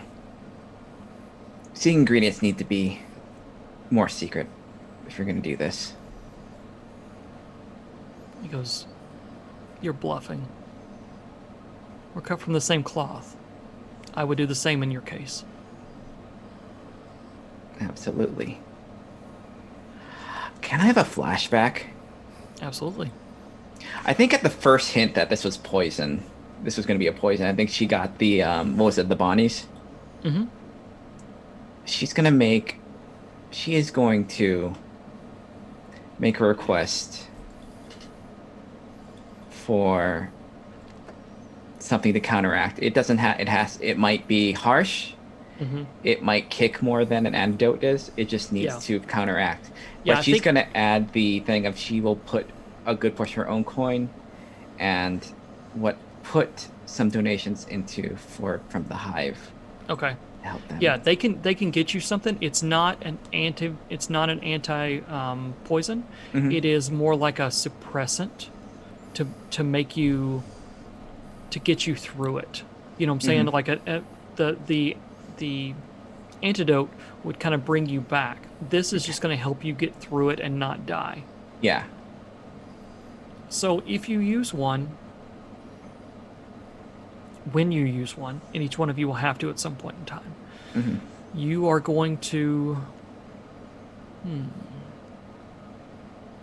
I think you're either going to take level 1 harm, or you're going to have to make a resistance roll. A resistance against physical... Is it prowess? Yes. Resist consequences from physical strain or injury. And it's going to be whatever one you choose. And I guess so he's telling you right now it's kind of being pumped through the air. I don't know if you believe him, but if this goes on long enough, you'll start to feel the effects of this. Mm-hmm. So I think go ahead. So you have these now? Have these. Okay. So I think that's going to be probably a 2 stress Oh, flash. 100%. That's not going to be an easy thing. Mm-hmm. Absolutely. All right. And basically what the Bonnies ask for is not coin. They ask for backing from the hive. Of course. Why take some little coin now when they can have the full hive as their backers? Of course. All right, so each one of you has one of these in case you get, when I tell you to, you will need to use them, depending on what happens. All right, so about that time, he looks over at you, and that's when he notices the smoke pouring out of the back of one of these rooms. And then, Eyes, what happens? So, is there someone also blocking the other side of stairs? I guess not, because Fritter didn't have any issue getting up there. No, but if you to get down there through all the crowd and back over there, it's going to take a little bit. Yeah, no, I'm not doing that. Yeah, it's going down. So, and he's like right up in my grill, right? He can be wherever you want to. He kind of pushed you back. It depends on how long and how your dead man switch wants to work. If you want to tell me, what I did is I immediately went down the stairs around and went back up the stairs behind Fritter, and I'm now headed up in that direction. That's perfectly fine. Yeah. I'm actually going to, like, seeing the smoke bomb go off. Mm-hmm. I'm actually going to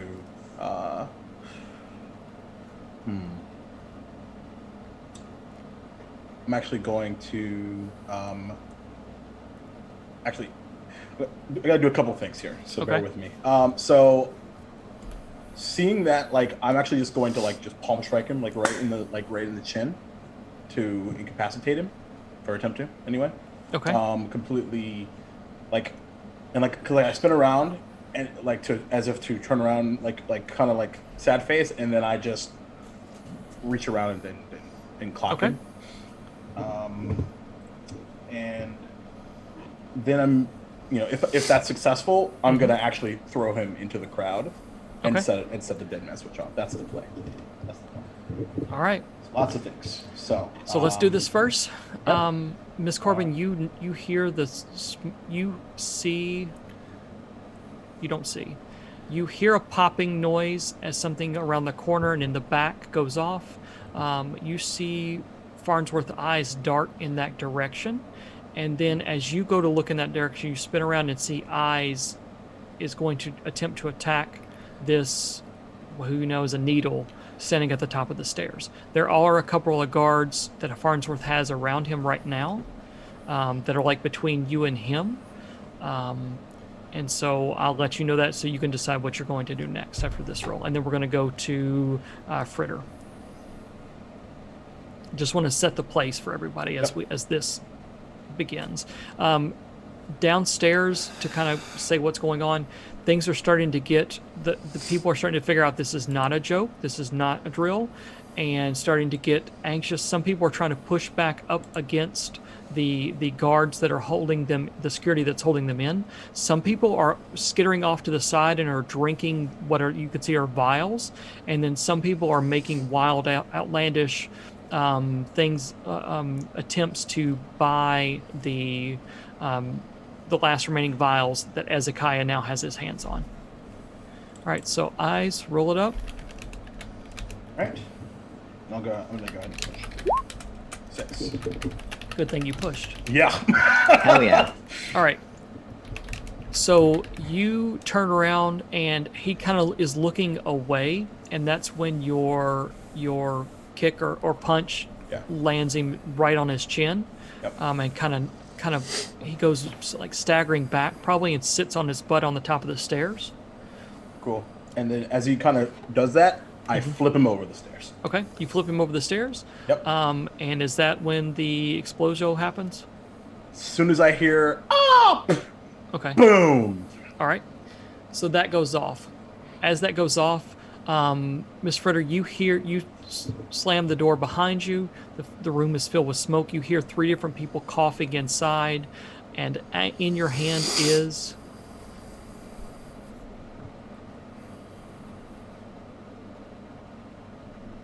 a very sharp knife. okay. And I will let you make the first move as you're the one being the aggressor on this. She is going to seize the first body she can.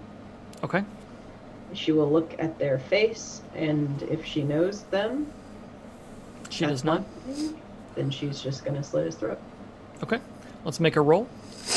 As that's happening, Dimitri, you and Miss Corbin are standing on that ease, kind of overlooking things below, and that's when you see Farnsworth look over at where the smoke bomb went off, and where the person was now hit in the jaw by eyes and gone and is sprawled over the side of the stairs to land at the bottom. About that time, you hear a scream from this back room as someone, gets killed with a knife. As a action to that, as a consequence to that, you succeed. As a consequence, you stab at him, and he reaches for you and kind of pushes your face mask off. Like he rips at your face mask and rips your face mask off. So now you're looking around, breathing this sulfuric smoke, and along with these 2 other people, but he goes down, kind of sinks to his knees as your blade renders him unto death. Am I not able to just easily put it back on? Like, does he damage it in some way? No, he just pushes it, flips it back on your head.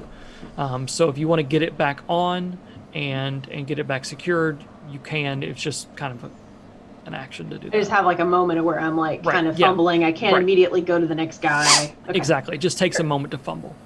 All right. So Dimitri and Miss Corbin, what are you doing? There are 2 guards between you and Farnsworth. Everything is happening right in front of you. What, not according to plans?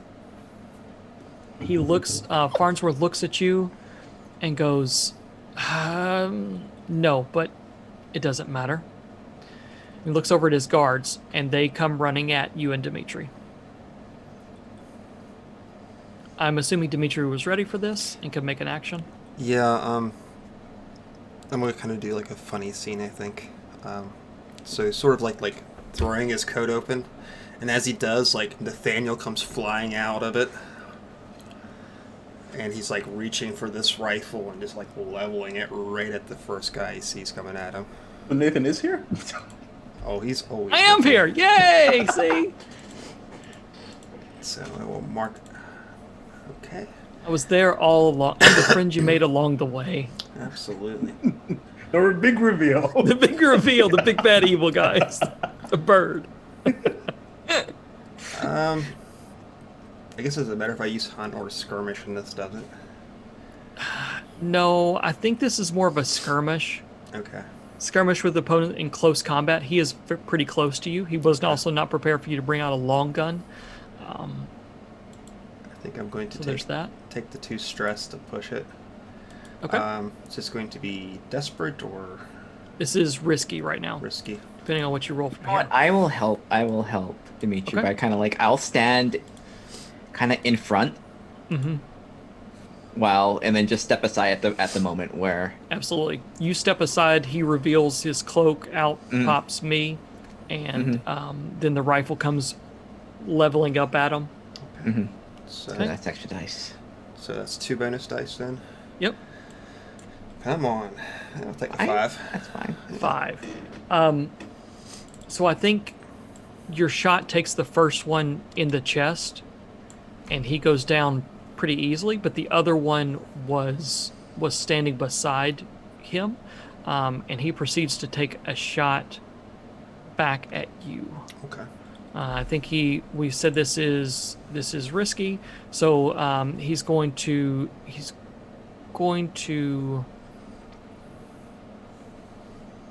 I think he shoots at you, but it being just risky, I don't want to cause you harm. I do want to cause you stress. I think I'm going to cause you a stress as he starts he's not really aiming for you. He's more trying to fan the hammer and just trying to put bullets down range and keep you at bay a little bit. He was not ready for this. Okay. Miss Corbin, what would you like to do? Well, if he's going to busy himself with Dimitri, I think you just see her. So that initial dot, that initial like get out of the way is like on the ground. Mm-hmm.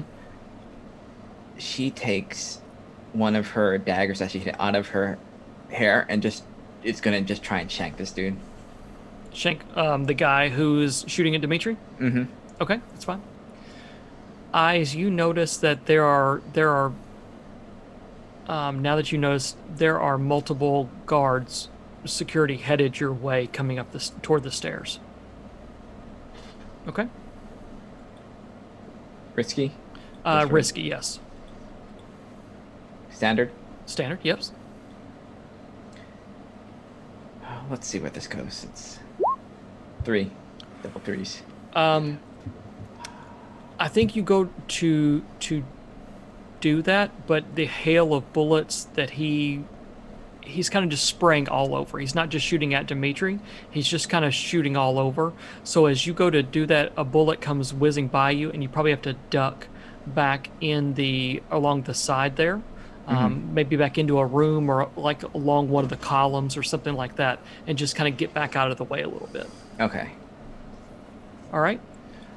So, gonna flip back over to Eyes. You see a group of guards headed up your way, or security headed up your way as they come running, and the bidding is reaching a fevered pitch in a matter of seconds as you try to figure out what's going on.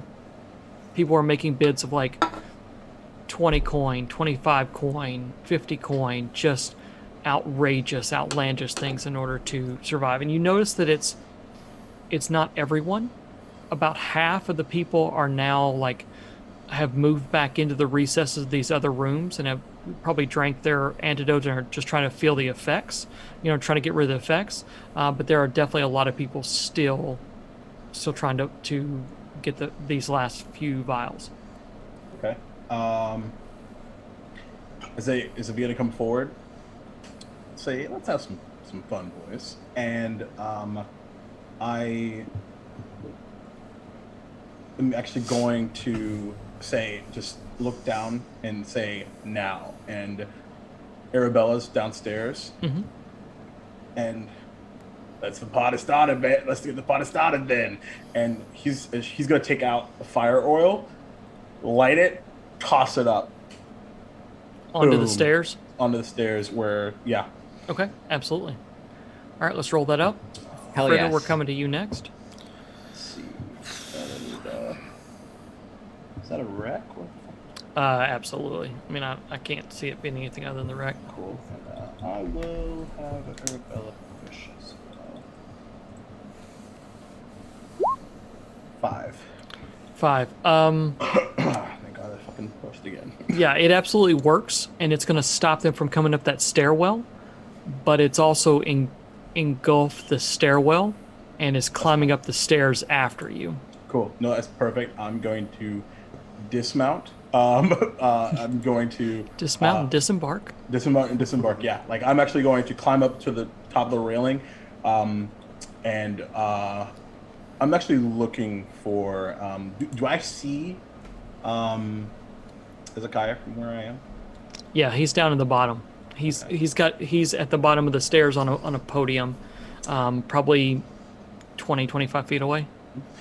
I made a promise, preach. but in between you and him is a bunch of stuff. So That's fine. I'm Okay. going to shoot. I'm gonna take a shot at him. okay, And I just kind of. I have 2 pistols. Boom. Okay. Go ahead and shoot. And he doesn't see me. I don't think.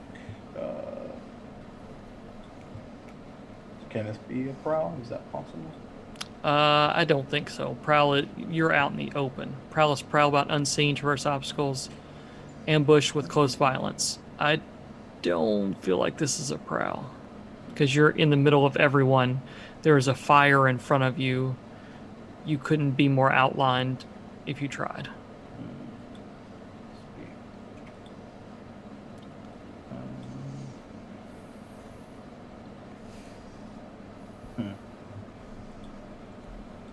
Yeah, actually, I have no idea what it would be then.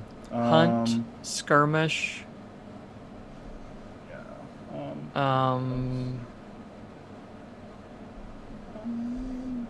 Huh. Sorry. Finesse, maybe if you're trying to shoot at him, I could see it being finesse. But if Yeah. finesse, it's going to be more targeted. So we'll see. I'm going to take that Yeah. into account. Yeah. Let's do that. Okay.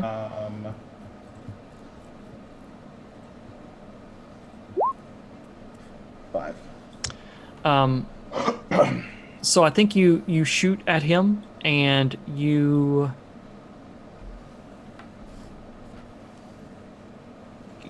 hit his hand holding the vials, and the vials burst, and he grabs at his hand, and the small cloth container hanging the vials, you see it in that slow motion thing on camera where it falls break down, and you see underneath this little piece of cloth there's this viscous white liquid that is underneath and kind of oozing out, and he grabs at his hand and takes off running. All right, Miss Fritter. I'm giving chase, by the way. Okay. He moves to the next man. Okay. Or person. Yep. Go for it. That's just what we're doing Yeah. in this room until this room has been cleared. So. Okay.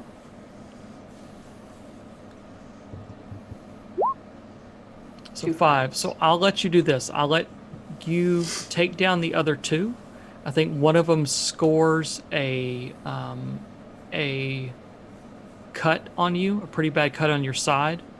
It's gonna be level 2. But if you'll take that, I'll let you take them both down right now. You can resist that, or you can use armor as well. By the way, you can use armor. I have on a boned corset, but If I you mean, I have a tactical vest on under it. right, but if you mark down mechanically that you have armor on, it can act as armor and move. I it have from- armor already marked. Okay. Then 2. Then it moves to 1. I have 2 level 1 harms already. You had 2 level harms. Yeah. Both attacks are from Marley. Oh, you didn't heal? They didn't. None of my level 1 harms have ever healed, except for the last one that he took off last week. So did you roll in between? Did you roll a healing roll? 2 rolls. No, I just did the. Okay, just go the ahead and stress roll. go ahead and roll. Let's see, because this may make a difference. Go ahead and roll a 2-dot healing roll, which would be any 2 die. This is from Miss Corbin's employee. Is that 2 dice? Kid. 2 dice. Okay. I'm sorry, I said die. A 6. So a 6 would actually. Do you have anything on your healing progress clock right now? No. A 6 would still fill up all 4, so your level 1s actually go away. If you had Oh, level okay. 2, they're moved down to level 1. Nice. Oh, okay. Fit in. So a I just 6 thought is, they stayed because I had that injury from the very first score the whole it's- season. Oh because no. no one ever did, and we've talked about it before, but we never. There's rules. I didn't know. Yeah. Okay, that's it's on all me. good. No problem. Now they're gone. So Okay, so They're I just have a probably- cut on my side now. Yep. Sweet. That's cool. I'm fine with that. all right. So out steps from this smoke-filled room this masked figure of Miss Fritter with a long knife, dripping with blood, as she steps back out into the hallway, just in time to see eyes shoot at Ezekiah. Ezekiah grab at his hand, and run off toward a back room. All right. Not towards me, Not towards you. because he's a little coward shit. Okay. We got to make it fun. So he runs off toward a back room. You all can give chase if you so desire.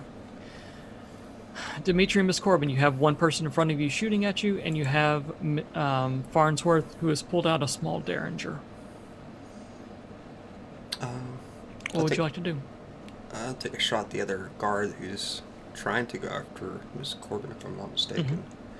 Yep. So another skirmish roll. Okay. All right, if you're standing in the open, I'd say this is desperate at this point in time. Oh, okay, we cancel that then. Desperate. Get XP for that. Yep. God, my rolls today are amazing. Oh no. Resist.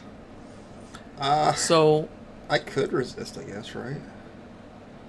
So you could resist one of two things is going to happen. Miss Corbin steps out from behind, or steps behind, like into one of the rooms on the side. Mm-hmm. The security steps in between you and her, and goes to level at her. You shoot at him and miss, and Farnsworth shoots you with the derringer. So you can do one of two things. Mm-hmm. You can resist the miss, or you can resist the hit on you.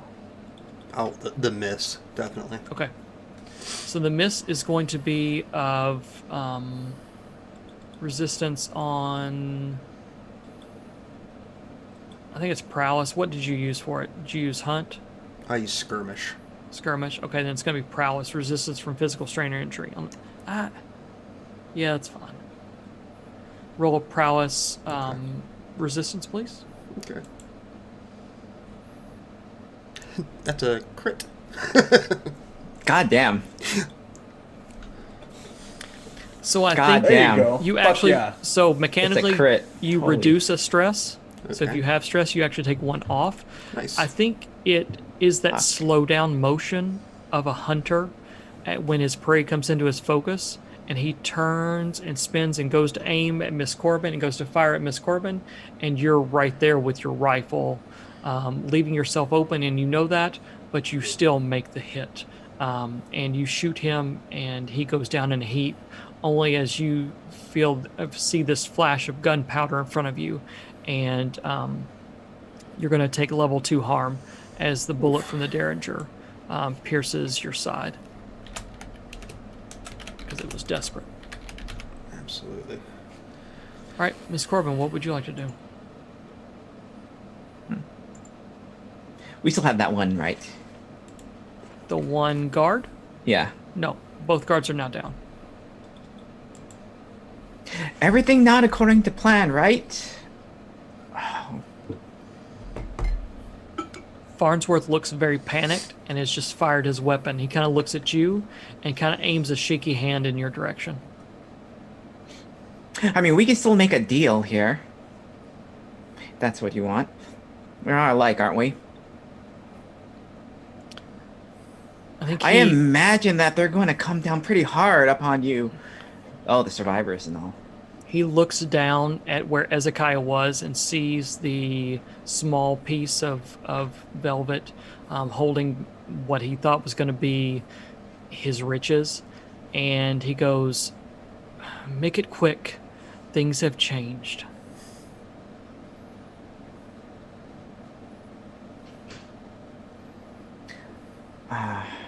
I thought that this would be more satisfying. This is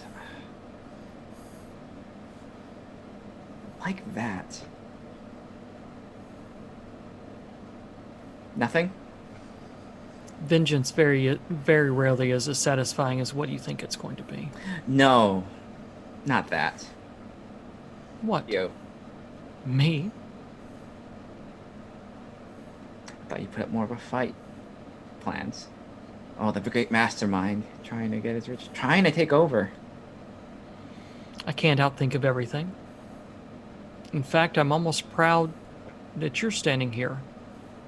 It's not someone else. You know, we're not that much different. Think No. of what we could be together.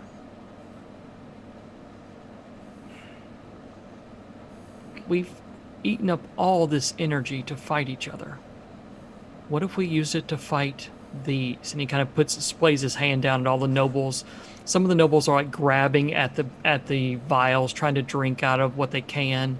You can see their effects. Some of them have slowed down and kind of slumped up against the wall. He says, we could take over. The nobles.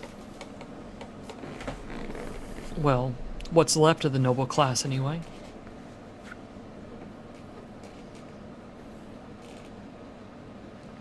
Ownership.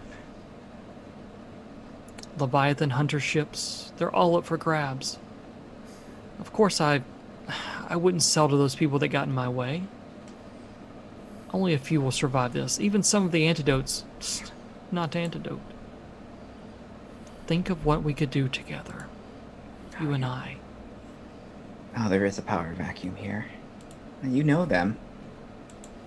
If I'd let you live. It's me first. Of course. And she'll, like, have a little, she'll hand wave at Demetrius. Fine.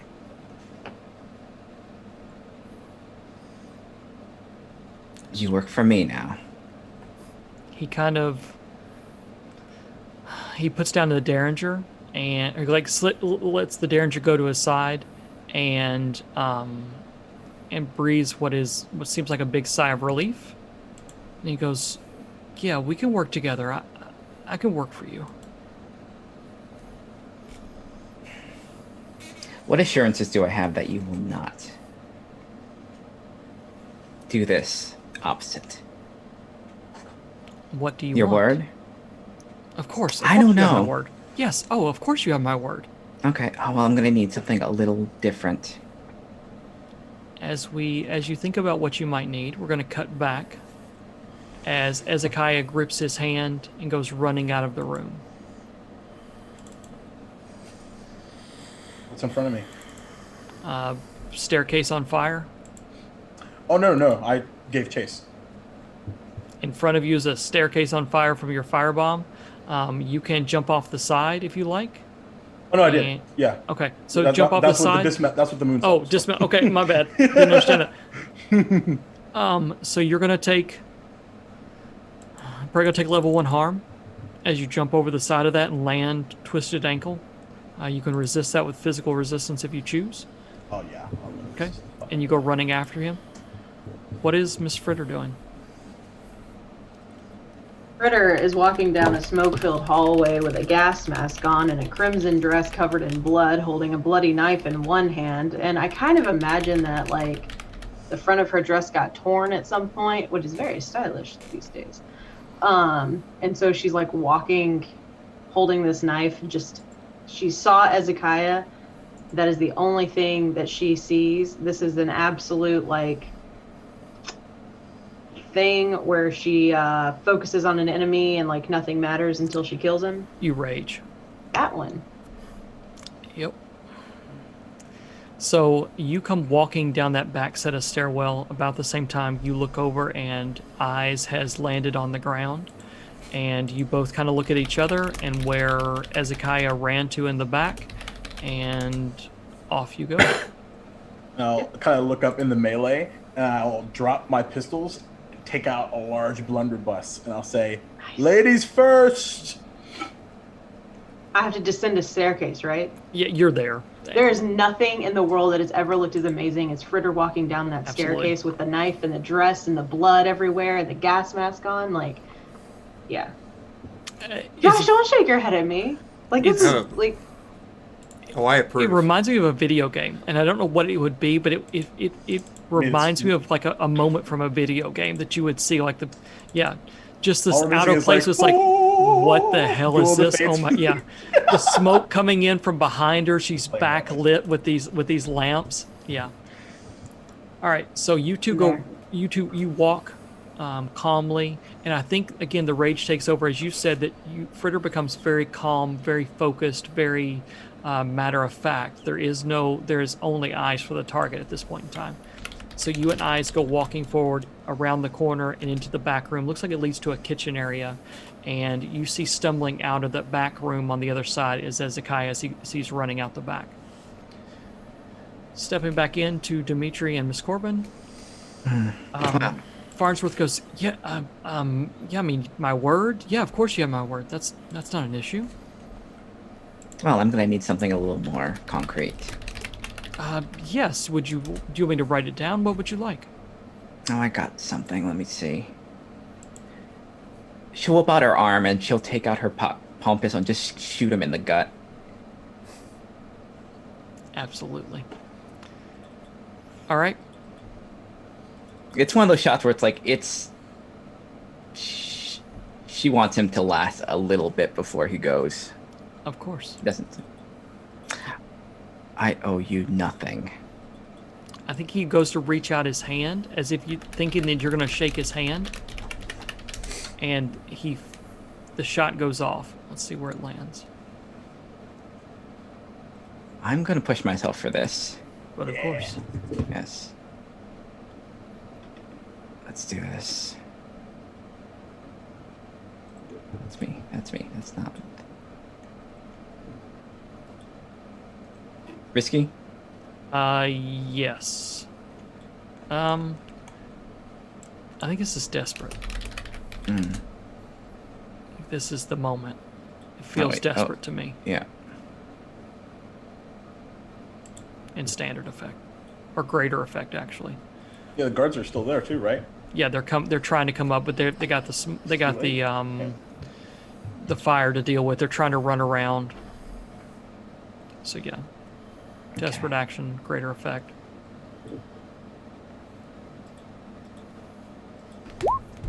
Four, 5.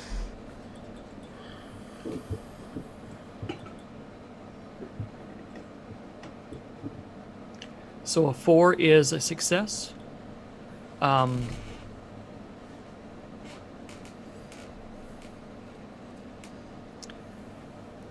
You shoot him, and at the same time, in the hand he was going to shake your hand, he has a palm pistol and fires back at you. And the smoke fills, and at the end of it, you've been shot in your arm, actually in your leg, for a level 2 harm.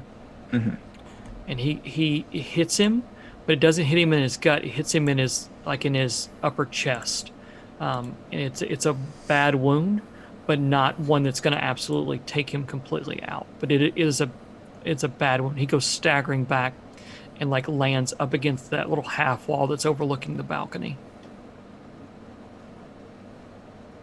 Can I armor brings it down 1, right? That's my third one. So is it 2 level 1s? Level 1. Yeah. So it goes to hit you, and it basically grazes off the side of where your armor cuts through, and just grazes the side of your hip or something. He goes staggering back. Dimitri? I don't want to take a kill away from Miss Corbin. There are guards trying to come up the stairs. I think she'll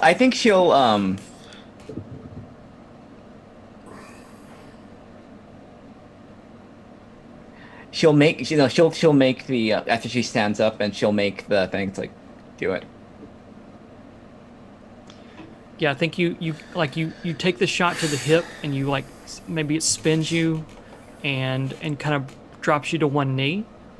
And I see her kind of getting up, and all the smoke, the sulfur smoke from the 2 guns, a bunch of guns going off, the fire that's raging below her, and just does the hand motion get it over with.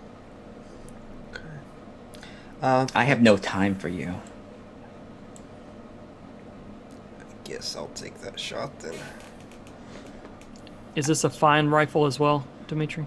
Yes, it is, and I have not been applying that to any of these things so far. Make sure you apply that. Okay. Before he takes the thing, can just stand up and just say, You should know that your time has come and gone. I think he looks Belongs to over us. at you. Yeah, he looks over at you and doesn't even see Dimitri. Still risky now, or desperate, or I think it's desperate, yeah. okay. We're in the desperate part of the night. That's good for me. 2 extra dice. That is a 6. So I'll let you and Miss Corbin tell me how he dies.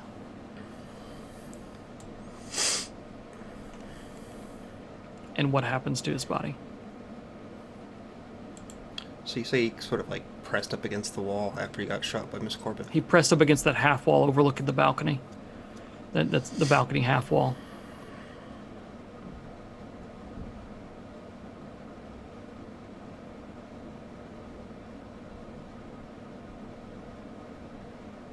Is there any way I can give this kill away to Miss Corbin? Absolutely. Because I feel like this is more hers. You shoot him, and I think you shoot him like in the gut, and he stands up against that half wall and is like leaning up against it with his arm, and his arm's really weak. You could tell he's been shot. And Miss Corbin, I think you step closer and say, your time has come. What would you like to do? He's at your mercy. I'll tell you what, like I'll just like sort of like or as I take the shot, he stumbles back and he's bleeding from his gut. Just take like a knife from my side, hold it out, hilt first to her as she walks forward.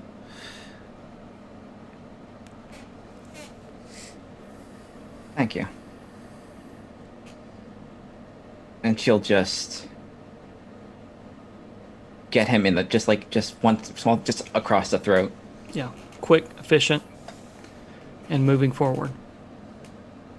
I think he grabs at his throat and kind of bends double over that little half wall and ends up falling below and actually lands on those vials where Ezekiah just stood. And about that time is Fritter and Eyes, you just walked underneath that very spot, and as the body lands right behind you. Critter doesn't even respond. Of course. And so Ezekiah is within your eyesight at this point in time. What would you like to do? Can't you at least turn around and face your fate?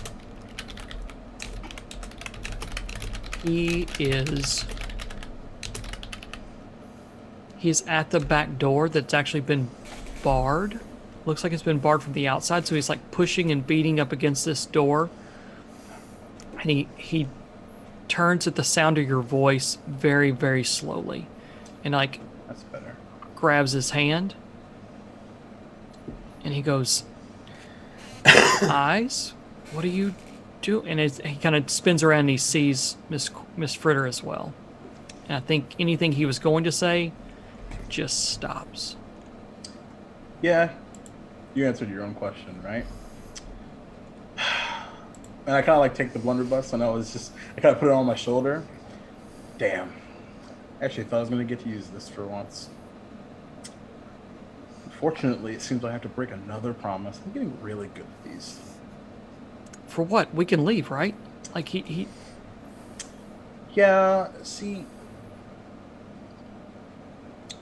I told your old man that I was going to kill you for him. his eyes kind of does the why? Because you were getting a little big for the britches and becoming a bit of a rival, and I didn't want him to have to do it himself if it came down to it. No. We worked this out. I think he has a rag that's wrapped around his hand, and he starts to walk towards you a little bit. He's like, no. Listen. We worked this out. Dad and I, he knew that Farnsworth was going to do this, and so he told me I had to be my own man, and he wanted to get me away from you all because I couldn't be like that person. And he's slowly walking towards you. Fritter, what do you do? Moving, and He stands. He's like, oh, listen. Let's go back to the headquarters. We'll talk to my dad, and he'll be there, and we'll laugh and show you that it was kind of like one of those things where, come on, eyes, you saved me, eyes. And Eyes. for what? Do I believe For him, this. by the way? For this. You I don't think I saved me believe for this.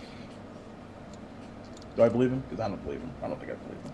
You tell me what you believe. I'm not going to tell you what you believe. Well, I'm more referring to my ability. Oh, I shit. can always tell when someone is lying. Oh, he's absolutely lying. Of course he is. Thank you very much. Forgot about that. Oh. Oh, yes. Hell yes. Oh. Yeah, 100% Oh. he's lying about every bit of this. And I was just like, see, I'm sure you and your dad's relationship was so open, but he forgot to tell you.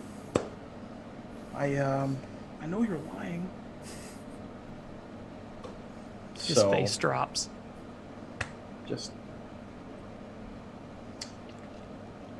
the thing is I had this like speech ready for you, but then you did all that, and then I shot your hand, and I'm actually feeling pretty good. I need one more thing though, and I take the blunderbuss and I shoot him in the knee. Okay. As you go to shoot him in the knee, his hands are like up like this. He looks over. I think he's not looking at you. You're talking, and he's looking at Fritter and how close she is becoming. Yeah. And his hands. He never stops walking. Right. Yeah, I know. Yeah. No. 100%. Yeah. He notices now that he's fucked up, and he can't get any closer. So his hands shoot down to his belt as you shoot him in the knee. Let's roll. Okay. If I use finesse again. Get this one. Yeah, that's fine. God, I forgot about you. Forgot about you. You know he wasn't lying. Oh, it's such a Saying good. that. That is such a good. It's perfect though. It's Fucking like great. beautiful. Ah. You know what? Fuck it. I'll push. Ooh, that's funny. How appropriate at the same time. So you go to move pretty slowly, and he is moving. I think this is where the effects of maybe some of this stuff being in the air is making your motor skills just a little bit slower than what they should. Mm-hmm. And as you go to shoot him, he moves and turns, and in his hands are Preacher's guns. Mother. And he shoots at both you and Fritter. Okay, cool. I'm wearing armor. All right. So it's going to be you miss. So he shoots at you. It's going to be level 2 from everything we've said. So you've wearing armor, moves it down to level 1. Yeah. And then Fritter, depending on if he hits you or not, depending on your roll. It always matters on your roll. So what would you like to do? She drops her knife, and it's like bare hands, and gets him on the ground. So if he shoots her, she's probably not even gonna notice. Okay. But we're gonna start this process now. Is it still risky and standard? Because I feel like this is a little bit more this is desperate. This is and this is a greater effect. Greater effect, and you get an extra die. Oh yeah, I was saving that for this. Yeah. Well, For sure. yeah, I know. There Yeah. it is. Oh, I my- still got a 4. Oh my god. Oh, wow, shit. look at these. Roll 20 No, is. it's 2. 120 is like fuck your couch. Man, roll 20. Right. 120 is like you thought That's this all was right. over. I got more time. I got all the time in the 120 is like you world. think this is a fucking game? So I think he shoots you in the arm that has the knife in it. It's fine.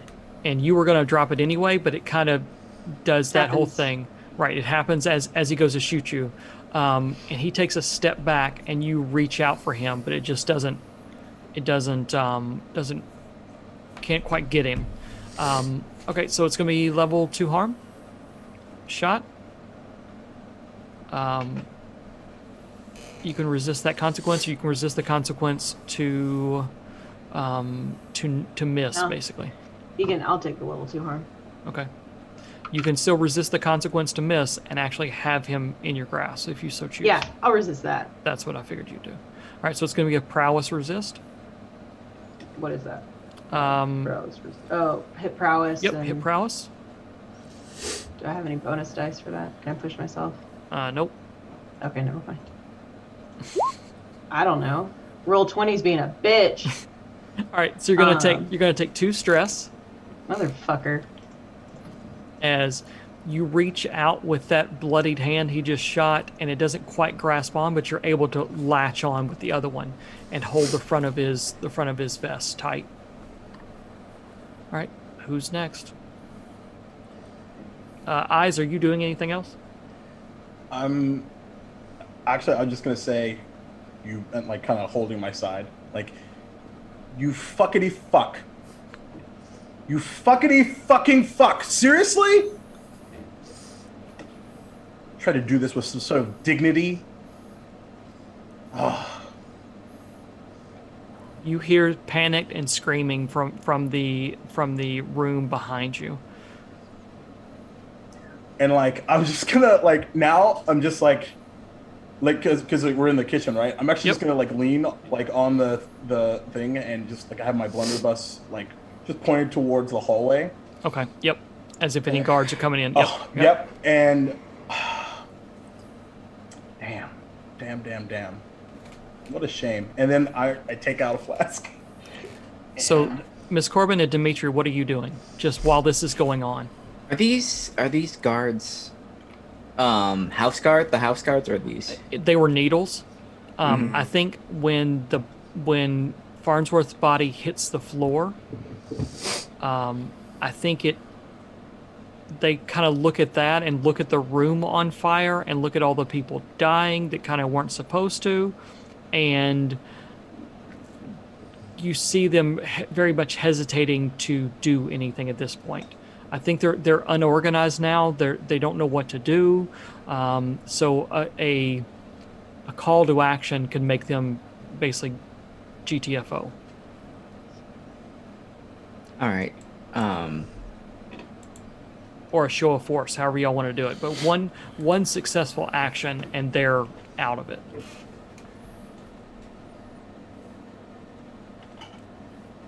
Let's you know what, Dimitri, let's do this as a group action. As a group action. Let's get one of them, and then we will we'll put the, Farnsworth is dead. Whatever he was planning is gone. You have nothing here. This is your only warning. Leave and never show your face in this city again. We'll find you. What mechanically do you want to use? I'll use command. Okay. Does Dimitri have pips in command? Yeah, okay. fine. You can still roll. It's perfectly fine to roll. You'll just roll with disadvantage. That's fine. It's fine. And we'll just I think I'm letting Dimitri have like a show of force as well. Yeah. Like if you want to. So I'll give you the choice. You can roll. He can roll as that, or he can be basically like a free assist as a show of force. I'm cool with either one of those for your roll. Can Arabella assist with that as well? Oh yeah. Oh yeah, because Arabella's right out there too. Yeah. And he'll well, even though he's wearing he's full like drag garb. So she is actually going to like twirl into the room and has like several like grenades and all that stuff. Is like, or we can continue the party this way, whichever you'd like. I think there's that. Vera could be there, and so could Kazi if we wanted to do like the group popping out from all over the place. Yeah. Make one big group. Yeah, fan of anime. Yeah. Let's in the rifle, like. Yeah. My order, the fucking ass syndicate. Absolutely. All right, so everybody roll your command. We're going to use the top one. Okay. And in fact, on this one, if you get multiple 6s, I'm going to allow it to be a crit. Let's see what happens. Okay, let's see. Come on. Risky, sir. Desperate. Yo, let's go! Good. That takes the. Even though it's a 5, but still, that's really funny. At disadvantage, I have a 5, so. That's pretty good. Yeah. Oh, that's amazing. God damn, this is what the 6 is. It's good. All right. Good 6. Wow. Explain what happens. You all each explain from your point of view what happens as these people start to absolutely clear out. I think Arabella like accidentally drops the grenade. He's like, oh shit!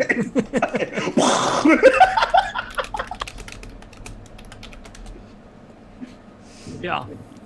So you each kind of basically it's that by order of the syndicate time to leave. The security holding the front door break open the door, and people just start pouring out, including some of the other guards that are there. I think within as Fritter and Ezekiah are wrestling in the back, the sound starts to get kind of one of those magical moments where they flee as quickly as they can, and it leaves this confrontation as the back as basically the only action still happening. All right, Ms. Fritter, what would you like to do? Having Ezekiah finally, like, in her grasp, she's going to rip Preacher's hat off of his head, and, like, the rage just pouring out of her. She's just gonna start clawing his face off, literally. Ooh. Mm-hmm. Okay. Like, I think that's a wreck, probably. Let's not go into detail. no Yep. conversation. I'm not taunting him. This isn't a time. Like, we're past that. Yeah. She fully believes Preacher is dead at this point, and Ezekiah is responsible. And as part of your rage, it is you suffer two consequences. One being can't tell friend from foe, and the other being you have to break them. Yeah. That is what they do. And so Yeah. you are at greater effect for everything you do, but you can't stop mechanically either. So okay, go ahead and roll. I think this is risky, but it's still at greater effect. Oh, risky. Okay. Make sure I did that right.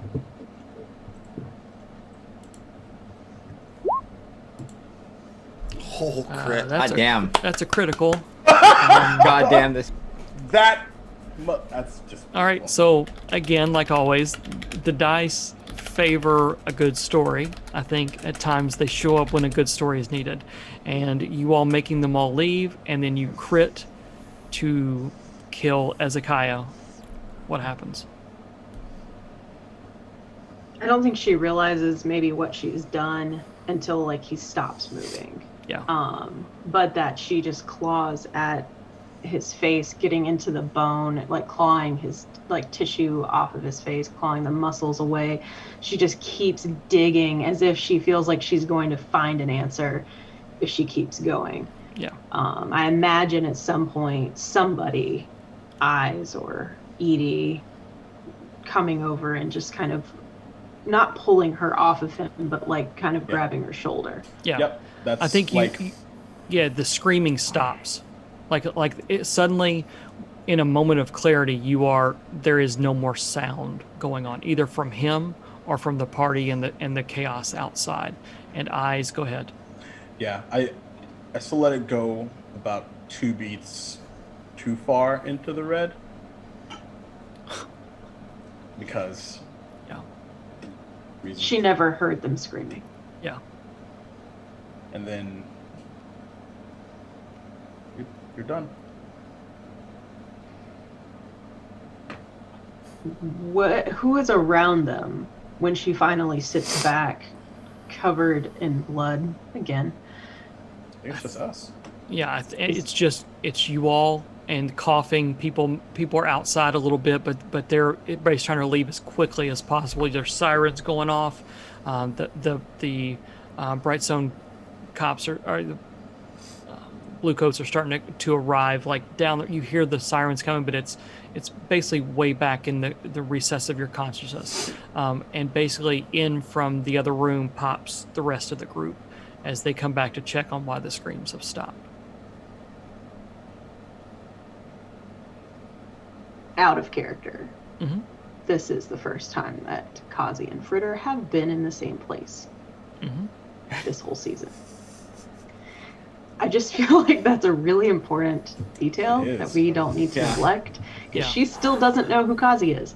Yeah. And Kazi has never met her. So Kazi at least knows. But anyway, I think Kazi is probably the last one. She's still back out in that other room, as she was outside trying to hold off any blue coats arriving.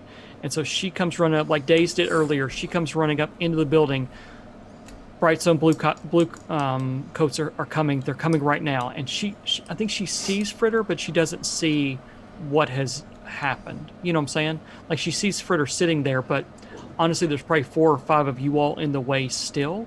So I think it takes her a minute to look at her, and I think even Fritter notices a girl that looks suspiciously like her in a lot of ways come running up.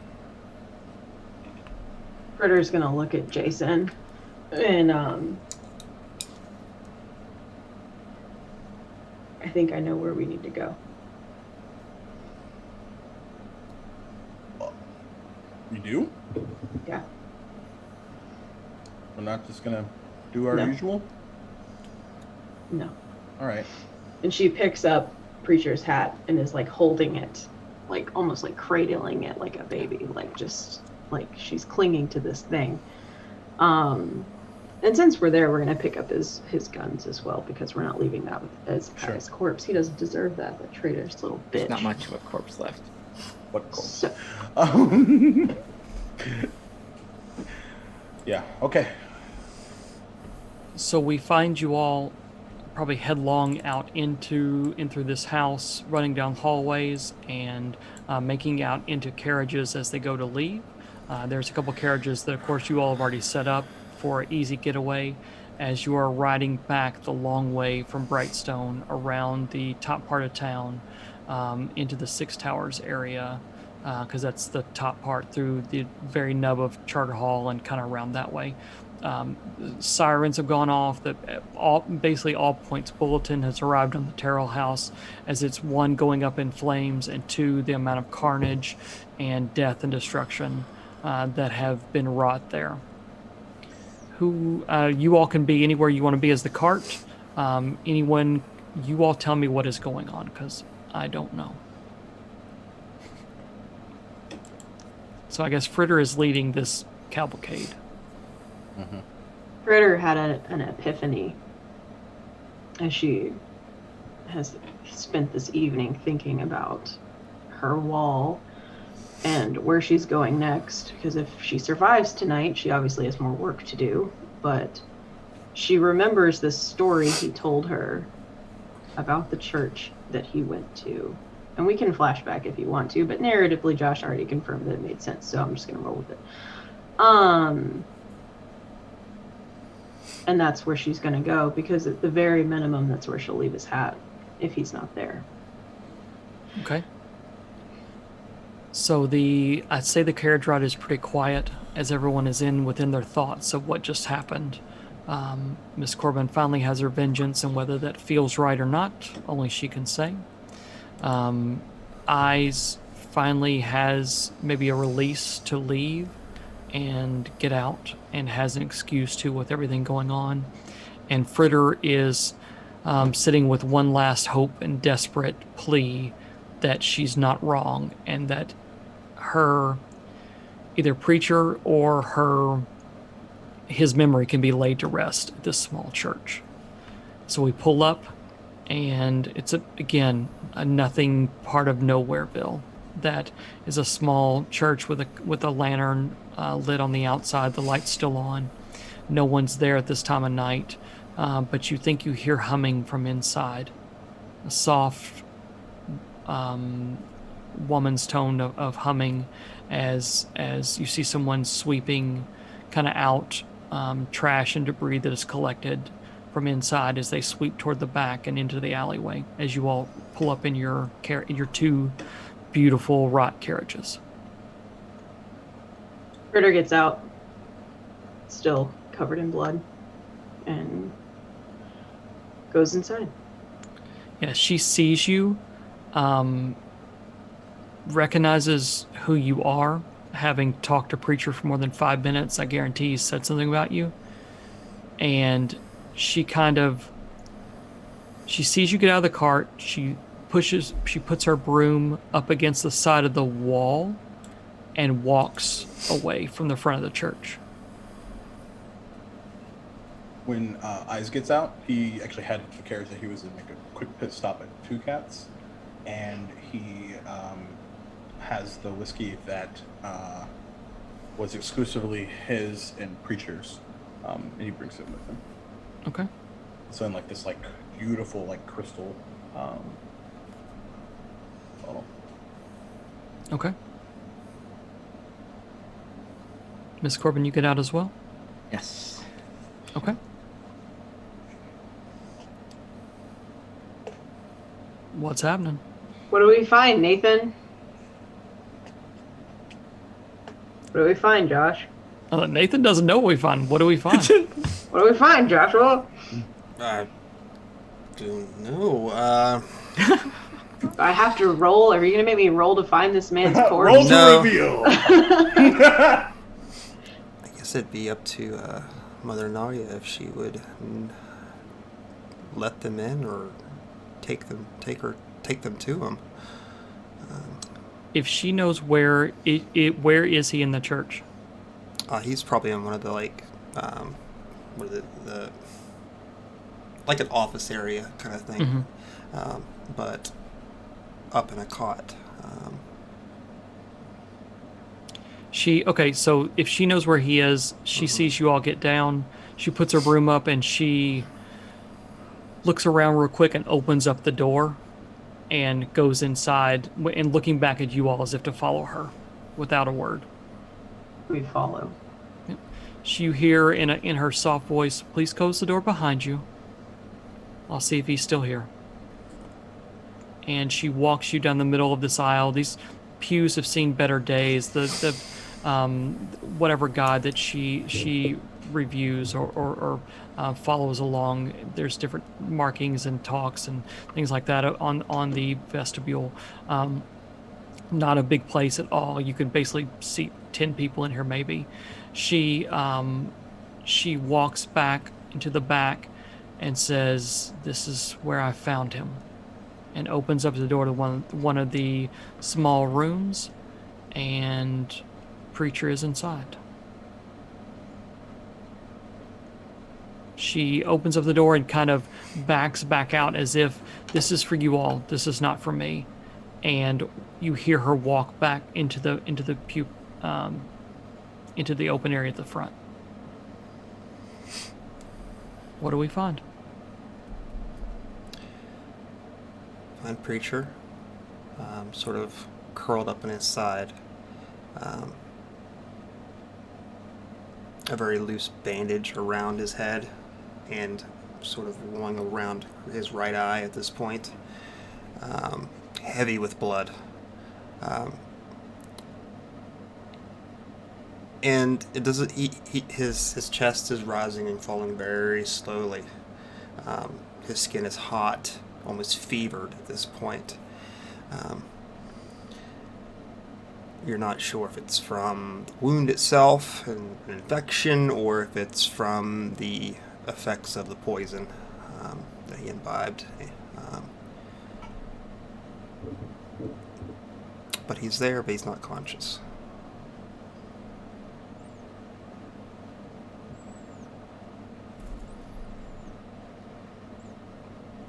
And I can say that his clothes are probably torn from where he just sort of crawled his way here the last little bit.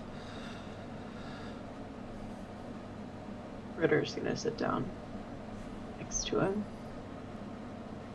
and like straighten his shirt and make sure that he looks comfortable. She'll put his hat on the side of the cot and like push his hair, make sure he looks fine,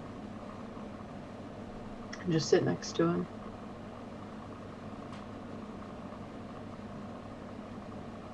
And she'll wait. But she's looking at the two of you like you two, you need to go we're getting medicine, and she's looking at you, and you're going to make sure nobody gets in here, and then we're staying. But all that's communicated. Yeah, I think without words. You could see that the bandages have been changed several times, and there's water and broth that have been brought in and kind of been here as if Mother had been taking care of him as best she could with what she could.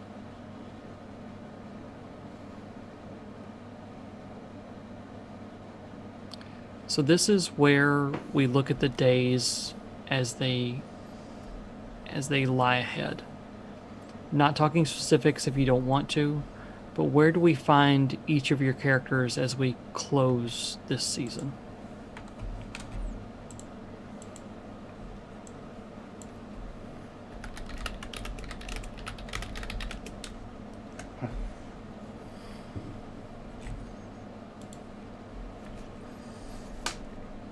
Well, I think it would take several days at least for the incident to have worked its way through the system.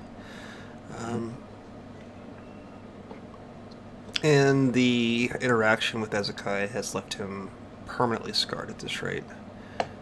His body is weak, physically mangled,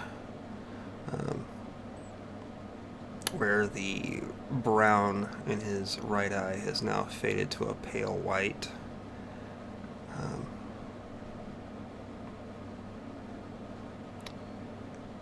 And after several days, and I'm sure that Pi is going to be there still.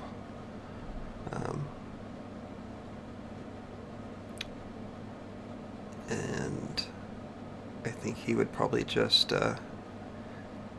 take her hand and give it like the most gentle squeeze that he can form right now, being as weak as he is.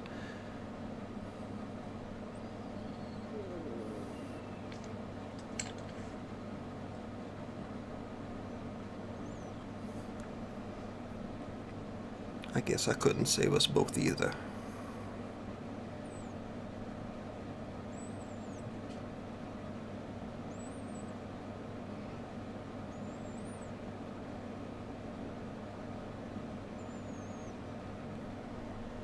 Hush.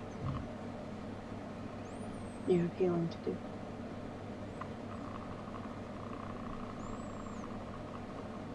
And she'll get right in his ear. And if you ever do that to me again, well, just ask Jason what happened to Hezekiah.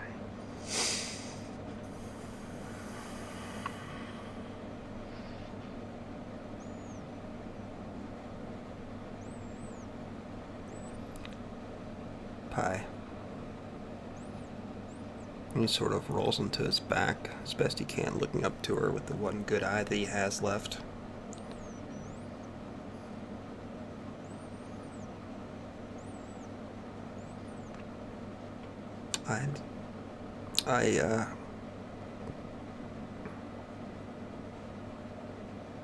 I never stopped caring, you know.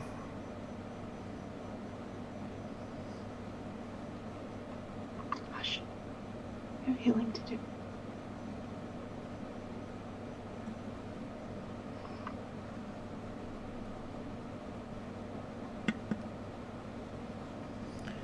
And, last thing he'll say is, thank you.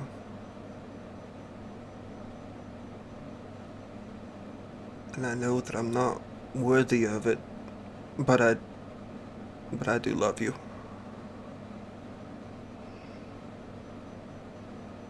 Hush. You have healing to do.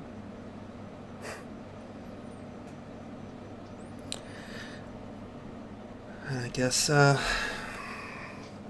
preachers could probably spend a month or so, at least, probably in the care of Miss Fritter, of Pi. Healing. And from Pi's perspective, Pi has found herself a brand new project, which is this very kind woman in her disheveled little church that needs a lot of care and attention. And in between his states of consciousness, she and her newfound daughter Kazi, who finally met, even though that never fucking happened, they finally meet, they realize that they have a lot in common. So they, hide out in this church and help her, and they've got endless resources, so they just, invest in revamping this woman, and they're not particularly religious, but sure. yeah, I think a day or two after all this happens, Kazi brightens the door of this little church, and while you're taking care of Preacher, she pokes her head in and just kind of does the, "Can we talk?" And that's when the camera would picture you two probably sitting on the pulpit talking, and whatever happens from there happens from there. Sounds good. All right.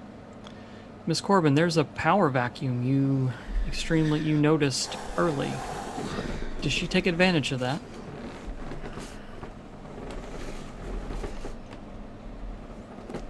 Muted. Yes, I think she, like, once this idea of a shakedown happened, she tried to position the what's that? Shoot, the Bonnies as like a source for like healing them, and then kind of disseminating like all the stuff that she's collected over the past season about what Farnsworth is doing. Absolutely. And the papers, the camera shows, like they used to do in the whatever in all the movies, where the print on the press is Dinar Farnsworth wanted for murder and attempted murder, and with the listing of all the things that he's actually been doing, including the death of a girl not too long ago. That new information has arisen, causing him to be presumed guilty of these heinous crimes. As it hits the papers, from Miss Corbin's point of view, she has people in the papers that are able to write these stories. And I think within a few days, it comes out what he had done. Who people start to come forward on how they were poisoned or what they were made to give up. But that's absolutely that power vacuum that the nobles have. And that was left by some of the noble houses, some of the Leviathan hunters, and others that are kind of missing in the city, as Miss Corbin has kind of put herself in a good position with them. But that's professionally. How is she personally? How is she when she goes home at night? How does she feel?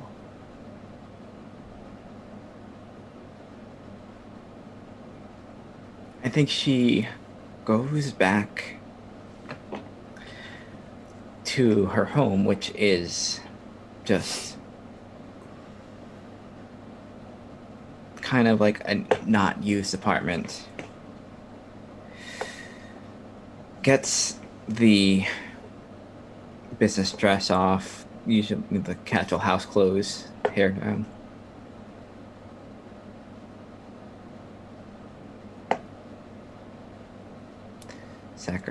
Just takes a glass of strong liquor, just sits down, thinks.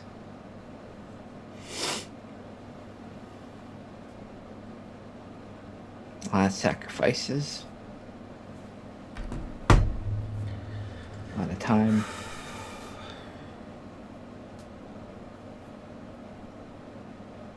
People say it's not.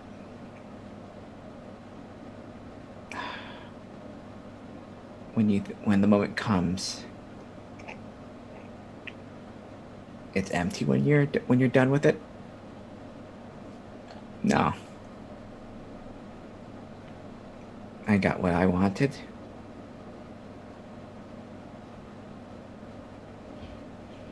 And there's still much to do. But at that, you realize that it's her alone. Yes. Absolutely. And our last original character, Eyes. Where do we find Eyes? Oh yeah, I got a few things to check box, so bear with me. I know it's late. So probably early on, he's even with Frida in the room, he's actually just going to spout off a few things that Breach, conscious or not. You had the nerve to try to retire cooler than me. You and your boy are the same.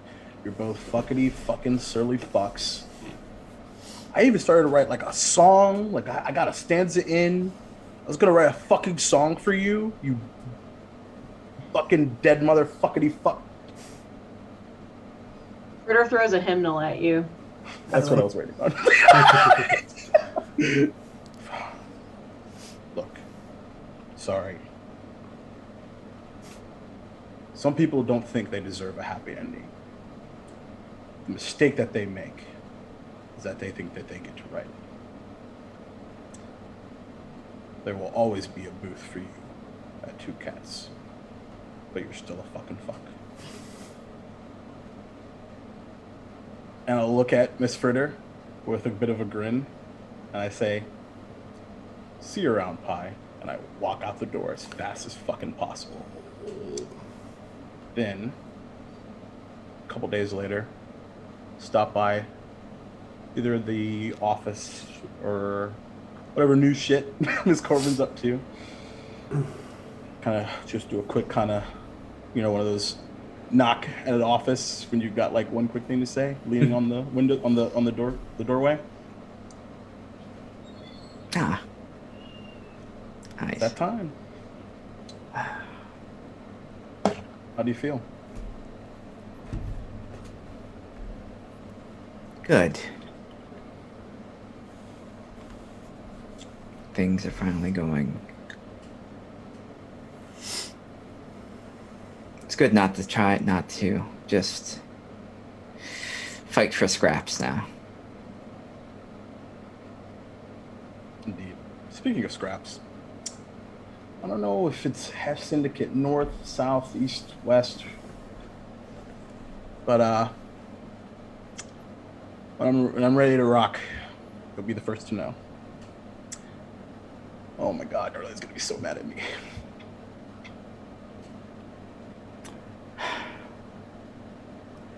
I suppose there's a way you make it work.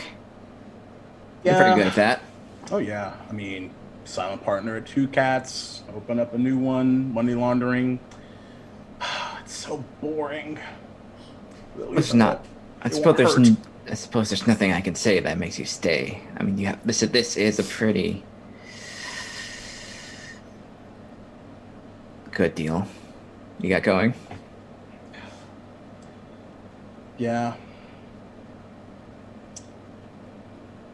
I broke a lot of promises, though. I gotta hold on to at least one. Well,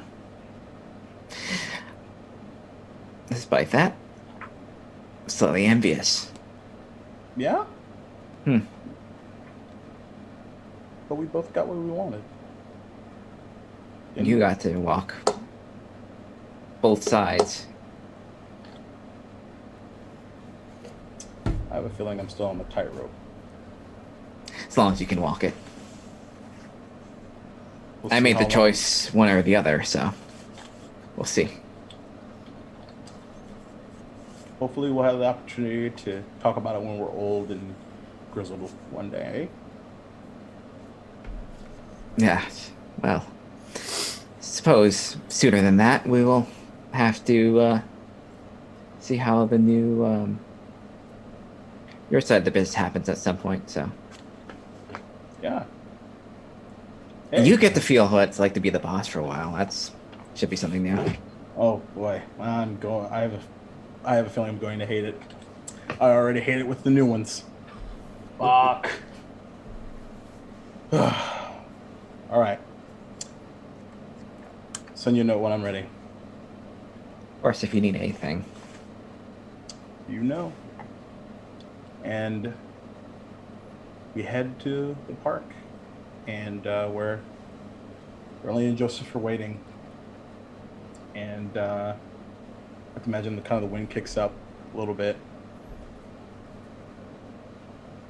And I just kind of look at both of them and say,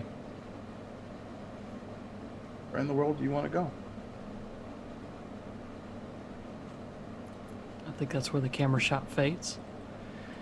Our last camera shot of the season is back in headquarters in that stone hearth where so many plans have been made. where around the initiation, each person said basically their vows to the Ash Syndicate.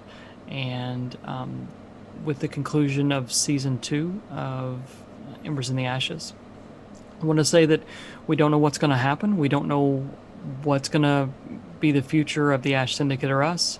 But as someone wisely said in the initiation, as long as there's embers in the ashes, the Ash Syndicate will remain. And our last parting shot is just that, is embers in the ashes as they slowly fade down, but still create that same smoke.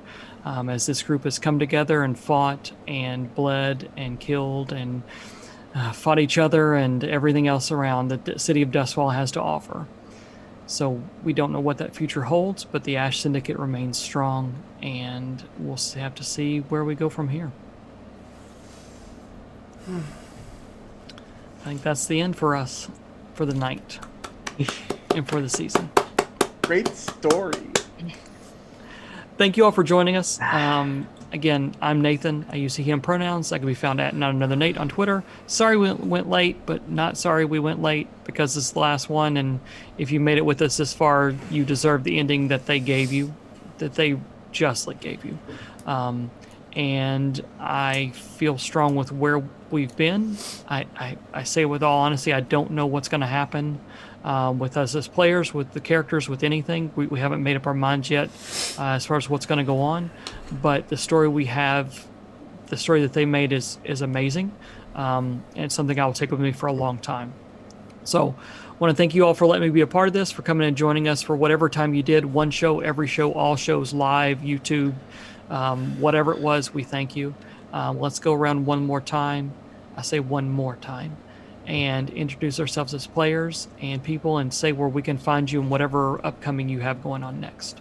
I guess let's start with Lynn last time. Let's go ahead and start there again. Go ahead, Lynn. Oh God, this has been a goddamn highlight of my week. Every session, I'm gonna miss playing with y'all for as long for.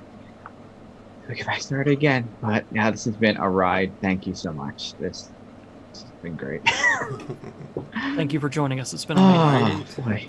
Where else are you currently on? Yeah, I'm on Flying Cirrus on Twitter, Twitch, where you have my art and the games I play and stream, including on Saturdays. It's on Wandering DM. It's Sign Breath of New Gods, where we're a bunch of godlings, and we have finished our first arc and going to our second major arc. I don't know what that holds for us, but it should be interesting. Absolutely. And on Tuesdays, on Twitch at the Updock, it is our Urban Shadows game in Modern Rome, where we are about to go on a another party thing, but with demons, fae, and all sorts of stuff. And you stream some too on your channel, right? Yeah, I do Gundam stuff and art and some game stuff, depending. Just trying to figure that stuff out. Awesome. All right. Anything else? I think that's it. For the Okay. time being. Hannah? Hi, I'm Hannah. You can find me on Twitter at Stop That Old Woman. And normally I say that I'm in every game that Josh tells you about. That's kind of over. So we have one more game next Friday night for our Dragonlance campaign, and then that's it. So yeah, that feels weird. We've been doing this fairly what? Play with Hannah, everyone. But we've been doing this fairly consistency since last summer. So it's been a pretty constant part of my life. So it's a very strange feeling. But anyway, I have some upcoming publications that I can't quite talk about yet, but if you follow me on Twitter, I'll be able to talk about them soon. If you see Dungeon Con online, which is Memorial Day weekend, which is a big 5e con, it's really cool. There's a tournament, and if you see the tournament, I wrote the tournament, and that's kind of cool. So if you're interested in playing 5e in a convention setting, that's all online. You should check out Dungeon Con. It's by Goodman Games, and WotC or Wizards of the Coast, and Cobalt Press. There's a whole bunch of 5e content creators. Like, it's not just Wizards or it's not just third party. It's all like all the big major names are all together doing their new con. So anyway, that's cool. And if you aren't busy on Friday night, next Friday night you should check out our Dungeon Lance game. Sounds awesome. That's all I got. All right. And Duval? Yeah. Woo. Man. DMing Josh was one of the best fucking decisions I've made in like the last decade. This is so fucking cool. Yeah, everybody. You can find me on Twitter, Duval King Jacob, Instagram, Twitch, all that good stuff. I'm also the co-founder of the Epitheater, a company that I can't believe is real, and that's a thing that people did. That's so weird. Tomorrow, we have Tabletop Read. We're going to talk a little bit about Arcadia, the new newsletter that came out, which has really cool shit, including a really fucking cool class, and a bunch of other D&D stuff. So come hang out and chat. Also, another Path podcast episode 2 that I guest starred in just got released. Check that out on your podcast services, wherever you can find them. Ghostlight Media, I think. And God, there's so fucking much more. There's actually like I have an upcoming publication that I can't talk about, not yet. So that's my first like publication thingy. So that's really exciting. God, fucking hashtag blessed everybody. That's enough from me. I have a link tree. I'm doing way too much shit because I'm a moron, but I love playing games. So what can you do? Fuck yeah, friendship, y'all. That's Heck awesome. Yeah. And Lass is our host. Oh, wow. Hi, everybody. My name's Josh, or Saevrick. Use he, him pronouns, and tonight I've been your player and your best friend. I have a Dragonlance 5e game next Friday, and that's all I got. That's my last scheduled game. Just want to say thanks, everybody, for coming here together to play this game for the last, we're doing like 20-some episodes, technically. It's been a blast. I know I played with a couple of you before this, but I think like Hannah had kind of alluded to, like it feels like that session of seasons of 10 Candles sort of like brought everybody back together. And Nathan, of course, we had our game, that Birthright game that lasted all of, I don't know, 9 episodes, I think. I don't even remember how long it was. That ended prematurely, so, but we got to play some at Gen Con, which is pretty cool. So I'm very happy that this series of events sort of just wound the way that it did. And I'm very happy. This has been my favorite group. In all the years I've played role-playing games, this has been my favorite group. My favorite stories. And I'm so very glad and so very blessed to know all of you and call you friends, first and foremost. So that's all I have. I'm going to shut up before I start getting misty-eyed again. So is there anything you all would like to say before we head out for the night? I know it's late. Oh yeah, so. we gotta keep it right and rant about some shit first. You know what I mean? Absolutely. We got a lot we could talk about. Oh boy, yeah. Damn it. But before we get to that, I just wanted to say that we are really close from me hugging the fucking fuckity fucks out of all of you. So be ready, because it's happening. Oh yeah, I could be in your backyard by the weekend. That's actually true. Okay. And yeah, a lot of crazy shit. But the usual, man. Stop Asian hate. Black lives fucking matter. Trans rights are motherfucking human rights. I'm Negan now, man. I'm just dropping fucking fucks all night. Fuckity fucks. Yeah. Especially fuck that dude. That was in the military, like Fort Stewart or whatever. That was being a complete dillhole. That went viral on Twitter, and now he's in jail. So fuck that guy. Oh, I don't know about that. Oh yeah, go to my Twitter. I wasn't on NPR this morning. I didn't hear that. Go to my Twitter. You'll see. It's called now. just find the. I just said a thread, and it'll make you angry and then happy. Yeah. I saw that. Yeah, I saw that too. The words sound so meager coming from my mouth, but I'm just so sick of all the death. So sick of it. Oh no. Sorry, I just got to this, guys.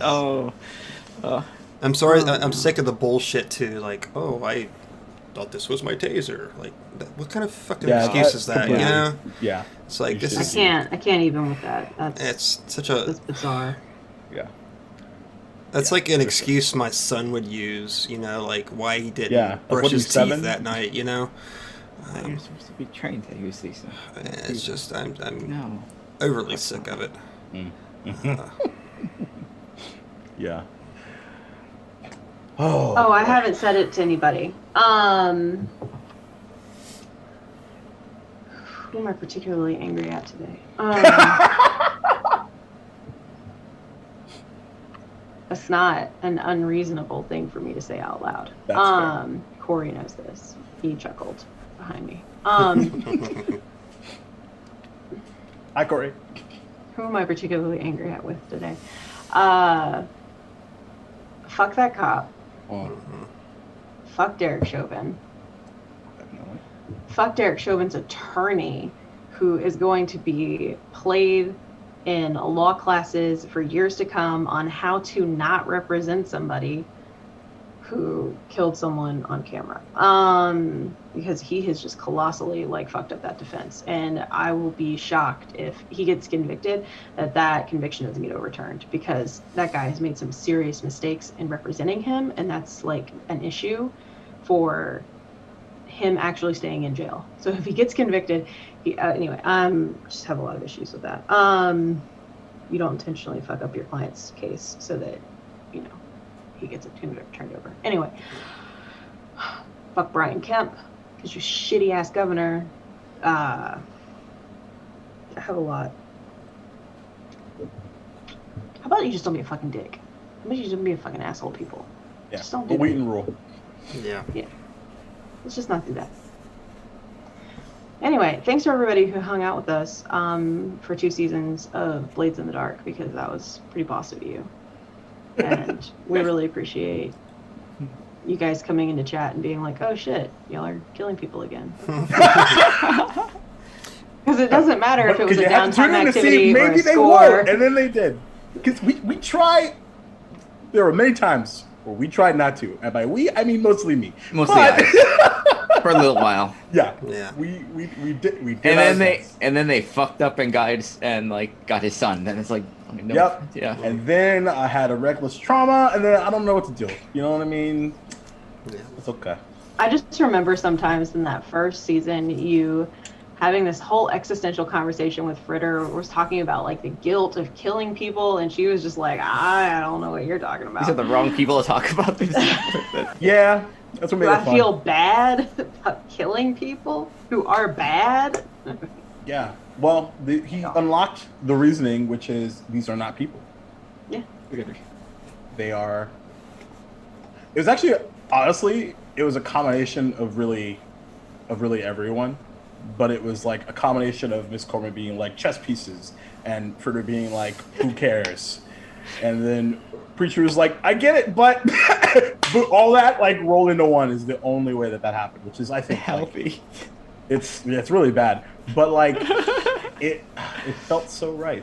Yeah, it was earned. That was I was talking to Nate about this many many months ago, and I was just I don't think he can go down that path unless it's earned, and whether you knew it or not, y'all worked on him a lot. It was pretty wild. He wanted to Robin Hood so bad, and then y'all were no sir. Not with this crowd. You're a crime boss now, of course. Now that's how it is. Yeah, you got Darlene in this. As soon as you tell her about Ash Syndicate West, she's gonna be like, "Oh my god, I've been thinking about that all day." Awesome. Because I'm gonna write Fritter right now. We're gonna come up with a cookbook. We're gonna sell it. Yeah, we're gonna make money. That's the secret. Yeah, that's how the secrets get to and fro. Yeah, I was thinking about that all day. That I'm is he gonna tell her? And I love it because I'm so glad you said. By the way, you cut it, Nate, because that's exactly that's what I was hoping. I've been thinking about that end line literally all week. It is. It has been my honor to be y'all's narrator and to be a part of the story. You It are is- amazing. Yeah. It has Yeah, been awesome. absolutely. This does not work without you. No Yeah. one else would have been as good as this. You fucking rock. 1,000% Wild agree. swings and you won't care. What'd you say? We all took some like wild swings. It's just like Man, that's game with everything. It was awesome. Yeah. Thanks for letting me Indeed. kill that NPC that time during. That is maybe the best NPC death of all time. I don't Aw. think it's been topped in any game I've ever played. Yeah. It's probably going to change the way I do NPCs. Like, By the way, I have to say that because you remembered about Ice Thing really well up until tonight. That was incredible. Yeah. Yeah. Absolutely incredible. I loved I it. know. Yep. That actually caught me off guard because I was like, oh my God, like he's being serious. And like, I'm like, okay, wait, now Josh, and like I'm metagaming it because I'm like, I know Josh said that he talked about Nate with this and like, did he double cross us? And like, oh my God, what really happened? And then you were like, what about I was like, this? I have something actually. Well, actually, objection. And I saw That's such a your face fucking fell, thing. Nate, and it was like, Oh, I'm gonna rewatch that like 10 Again, times. That my was like whole- a drug, yo. my Jeez. whole thing the 2 seasons we've been playing is I didn't plan out much. I planned out obstacles and threw them in your path and let's see what happened. That's what I kind of did, and it By the works way, with you all. You need to call out publicly that Nate before we started tonight was like, I don't know, I don't have anything planned. Yeah. That was fucking planned as shit. I don't want to hear it. you know the map of the house. Yeah. You knew where everything was. Okay. Bullshit. You're improv like a motherfucker. I appreciate that. It's been awesome. It's been awesome. We'll see I know what the Nate's got to future go to holds. bed, but I could, Yeah. I could. Oh, we're also still alive. So Yeah, Oh, yeah, that's what I'm absolutely. saying. That's why I was like, Nate's got to go to bed. No, it's all good. all right. Love y'all. So I guess much love. we'll You have too. to say, I don't want to say goodbye, but maybe see you later. You get to wait Absolutely. for this. See you around the interwebs. Oh, Oh, you told- motherfucker! That almost maybe. made me cry. And maybe we'll see you down the road. You fucking asshole. Y'all have a good night. Cool as hell. Well played, you dick. Always. Good night.